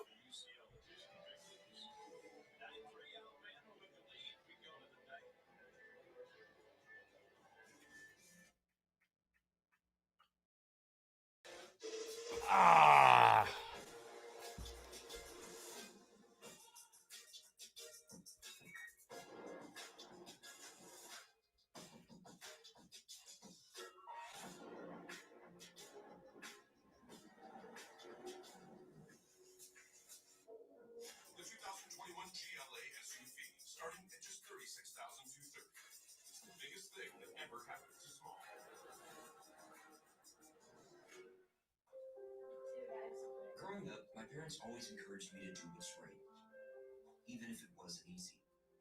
I'd always hear my mother's voice say, do the right thing. That stuck with me. Every day, just do the right thing. That's it. The rest takes care of itself. Again, man, I have a lot of comments on this game. A lot to say about this game. And I'll say this yet again. I mean, I'm not saying we didn't try to win. I think most certainly we did. You show up to the ballpark every day expecting to win, doing everything you can to win. But at the same time, like just the attitude from Kingston, it irks me. It irks me a lot. It does. It irks me. I'm not a Fire Kingston guy, obviously. Like I like Coach. I like Coach King. I mean, but again, it's not about even who we threw. It has nothing. It really doesn't have anything to do with who we threw. It's just that attitude of, oh, we're already in, whatever. It doesn't matter. We're not gonna burn our best guys. Like even if that's the game plan, you don't have to say that. At least pretend like your goal is to win the SEC tournament. At least just pretend like it is. You know.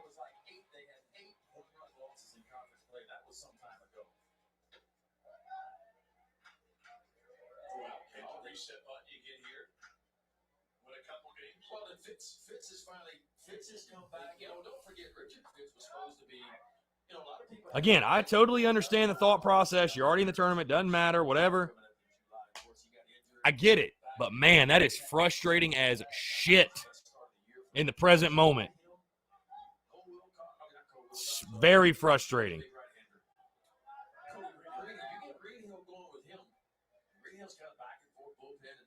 Jack's Rangers, what's up, man? Bliss at the top of that lineup has been rolling pretty good. In SEC play, Auburn has the most home runs. Auburn has 50 home runs. Oh, it's a top five. It's a top five offensive question for them. Can they get their pitchers healthy? Can they get them going? They hit 13 more home runs in league play than Arkansas. Wow.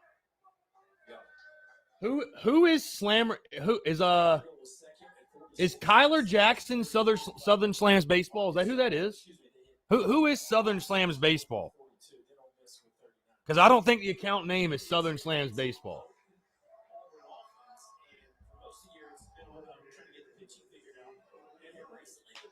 I don't know. You got to clarify that, I think.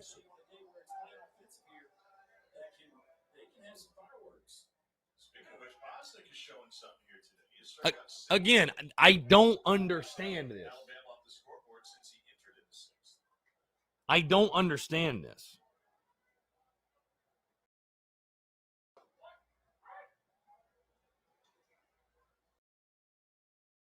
Ball one strike to Owen Diodato.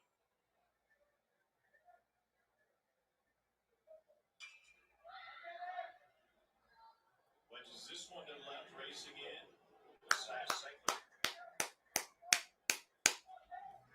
Like, I mean, he's thrown 52 pitches. Why could Bosnick have not, like I said, why could Bosnick have not started the game or been the first man in relief? I do not understand this decision. Again, I was totally on board with CJ Wines getting the start. Totally on board with it.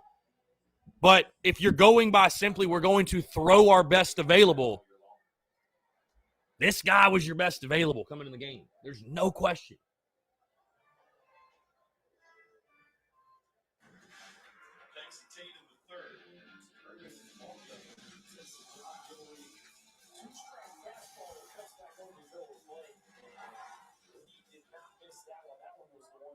Stretched this game out, went from 3-0 to 6-0. And even though Carolina's had a couple responses since then, Alabama's been able to keep that lead at 6.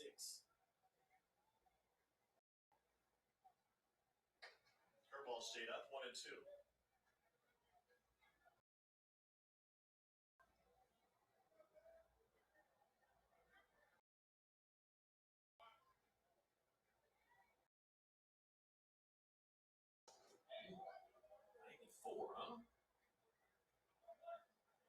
Look at Bosnick's season.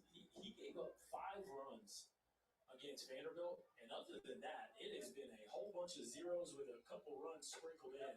He's on some kind of roll. He got it going right now. It was an impressive 4 innings for him. 5, 6, or 7 due over South Carolina. Gamecocks need a rally if they want to stick around and move.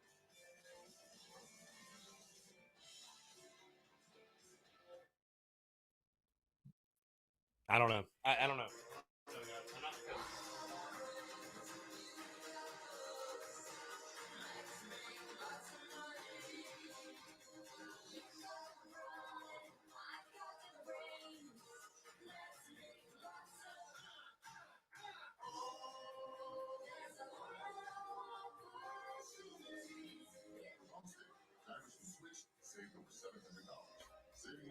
Oh, Alex, I appreciate the kind words, friend. Is Kyler Southern Slams baseball? That is my question.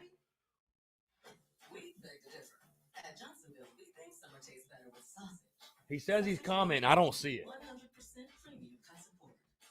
Sausage made by an American family-owned company for 75 years. Sausage made for you, so you can bring a lot more flavor. You know what I think? Yep, summer tastes better. You know what I think it is? And nobody I don't think it's showing sausage like Periscope comments. Johnsonville. I don't think it's showing comments from Twitter.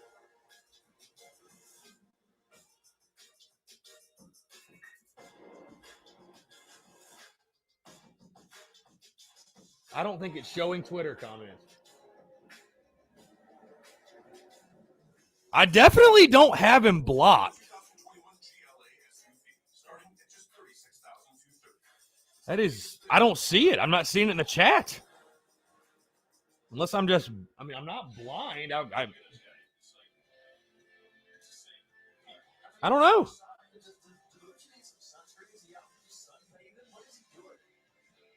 I really don't know.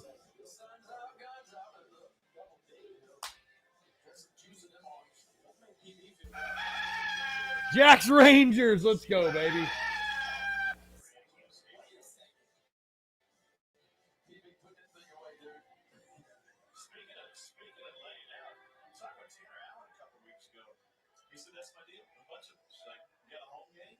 I don't know. Like I said, this is a new streaming platform. We're using Melon instead of StreamYard, what we used before. So we're still ironing out the kinks, I guess. So it says I'm showing all comments. So if Southern Slams Baseball said he's commenting on Twitter, I don't see it. I just was still enough to truly just for the purpose of getting some vitamin D. You see that scar on my nose right there? That's called melanoma. What it was. I don't know. I'll have to check for the next stream, man. That don't make a whole lot of sense. I don't know. We're getting Facebook, YouTube, and Twitch comments, but we're not getting Twitter comments. I don't know. Get down. I don't want.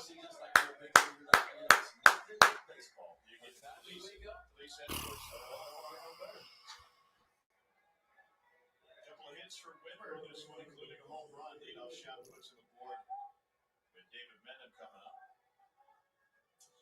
We've talked all season as coaches have had to deal with the fact that they don't have a lot of SEC experienced players because we didn't have an SEC match. This event is new to a lot of players, brand new, and it'll be as the week progresses and the crowds increase and the lights get fired up. The importance grows. It'll be a lot of fun to see how they all react to this set. And I think it's interesting. The Tennessee program that hasn't been Muschamp is Southern Slam baseball.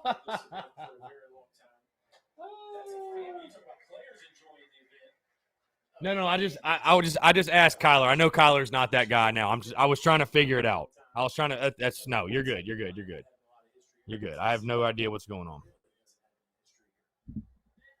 Well, they have a fan that sits here. Yeah, and she every year, no doubt.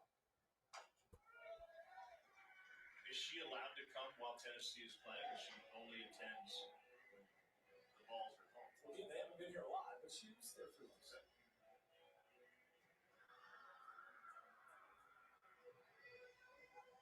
Brock Guffey, second pitcher used by Bama today following Al Ross. Let's go, Davey. Let's hit a while, huh? Let's hit a while. Just taking hell hacks. Kid just taking hell hacks. Big Daddy hacks. That's it. And you get up a couple of knocks here, walk there, and now all of a sudden you got your bullpen fired up, and it can derail plans immediately. No doubt. The good news is you got a little bit of a lead to work with. Sure. So you got a long rope for him to try not to burn any more pitchers. Got to give Guffey some credit. I mean, this is a guy that hasn't been out there a ton for Alabama yet. He's done a nice job. You're talking about a guy just making his fourth appearance in SEC games. Well, it's nice for head coach Bohannon, right? Because you don't have to play a leverage guy. You set that guy. So it's a lower leverage guy. Really good fastball on the outside corner. So that's a big strikeout. And it brings Kyle Burgess to the plate. He's 1 for 3 in this game. Yeah, you win game one, having just used 2 pitchers, and the second of which not one of your bullpen dudes. That's about as good a start as you can have with your Brett Bohannon. It's been 40th pitch of the game. It's season high 67. That was back in February against Wright State. Yeah, Burge. To Kyle Burgess, who leads the SEC in double plays hit. That's fantastic stat to lead in. Leads in double plays hit into. What a joke. Yeah, if you're not one of the top 4 seeds, it's so difficult to win this thing. You know, you just at the end of the day, you don't have a pitch.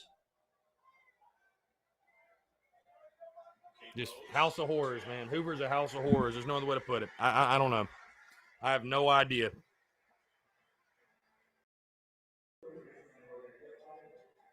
Here's Heinrich.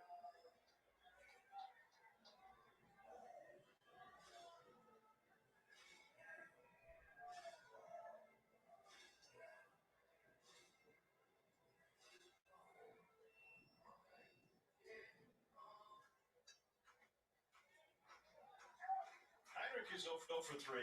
Last chance for South Carolina. They don't have a miraculous 2-out comeback yet. They will head back to the mid-state, get set for the postseason.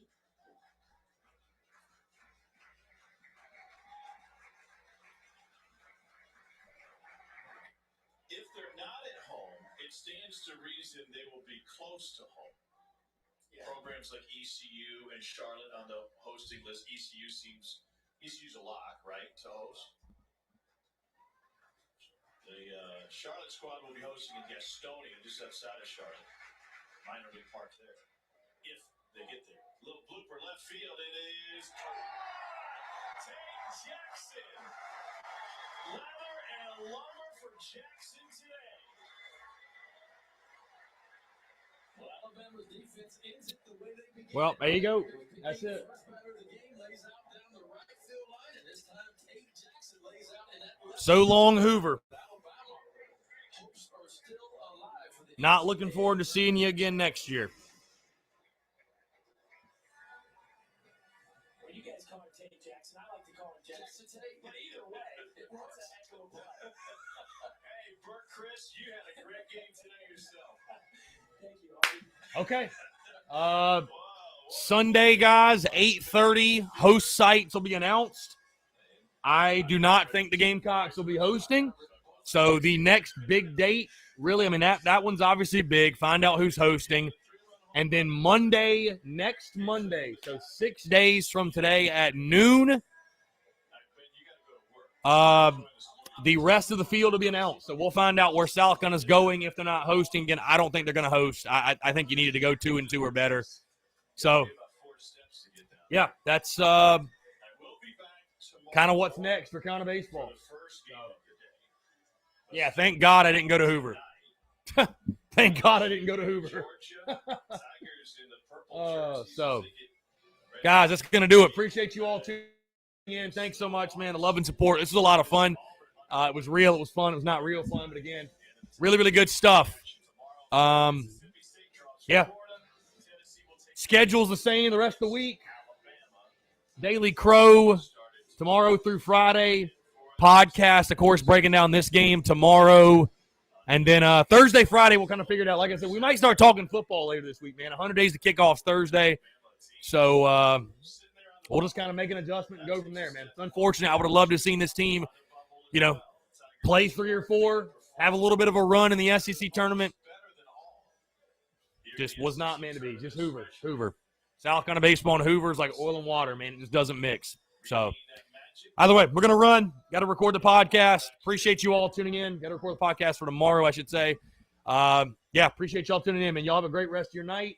We will talk tomorrow. Until then, appreciate y'all for real, man. Thanks so much. Y'all take care. Have a good night.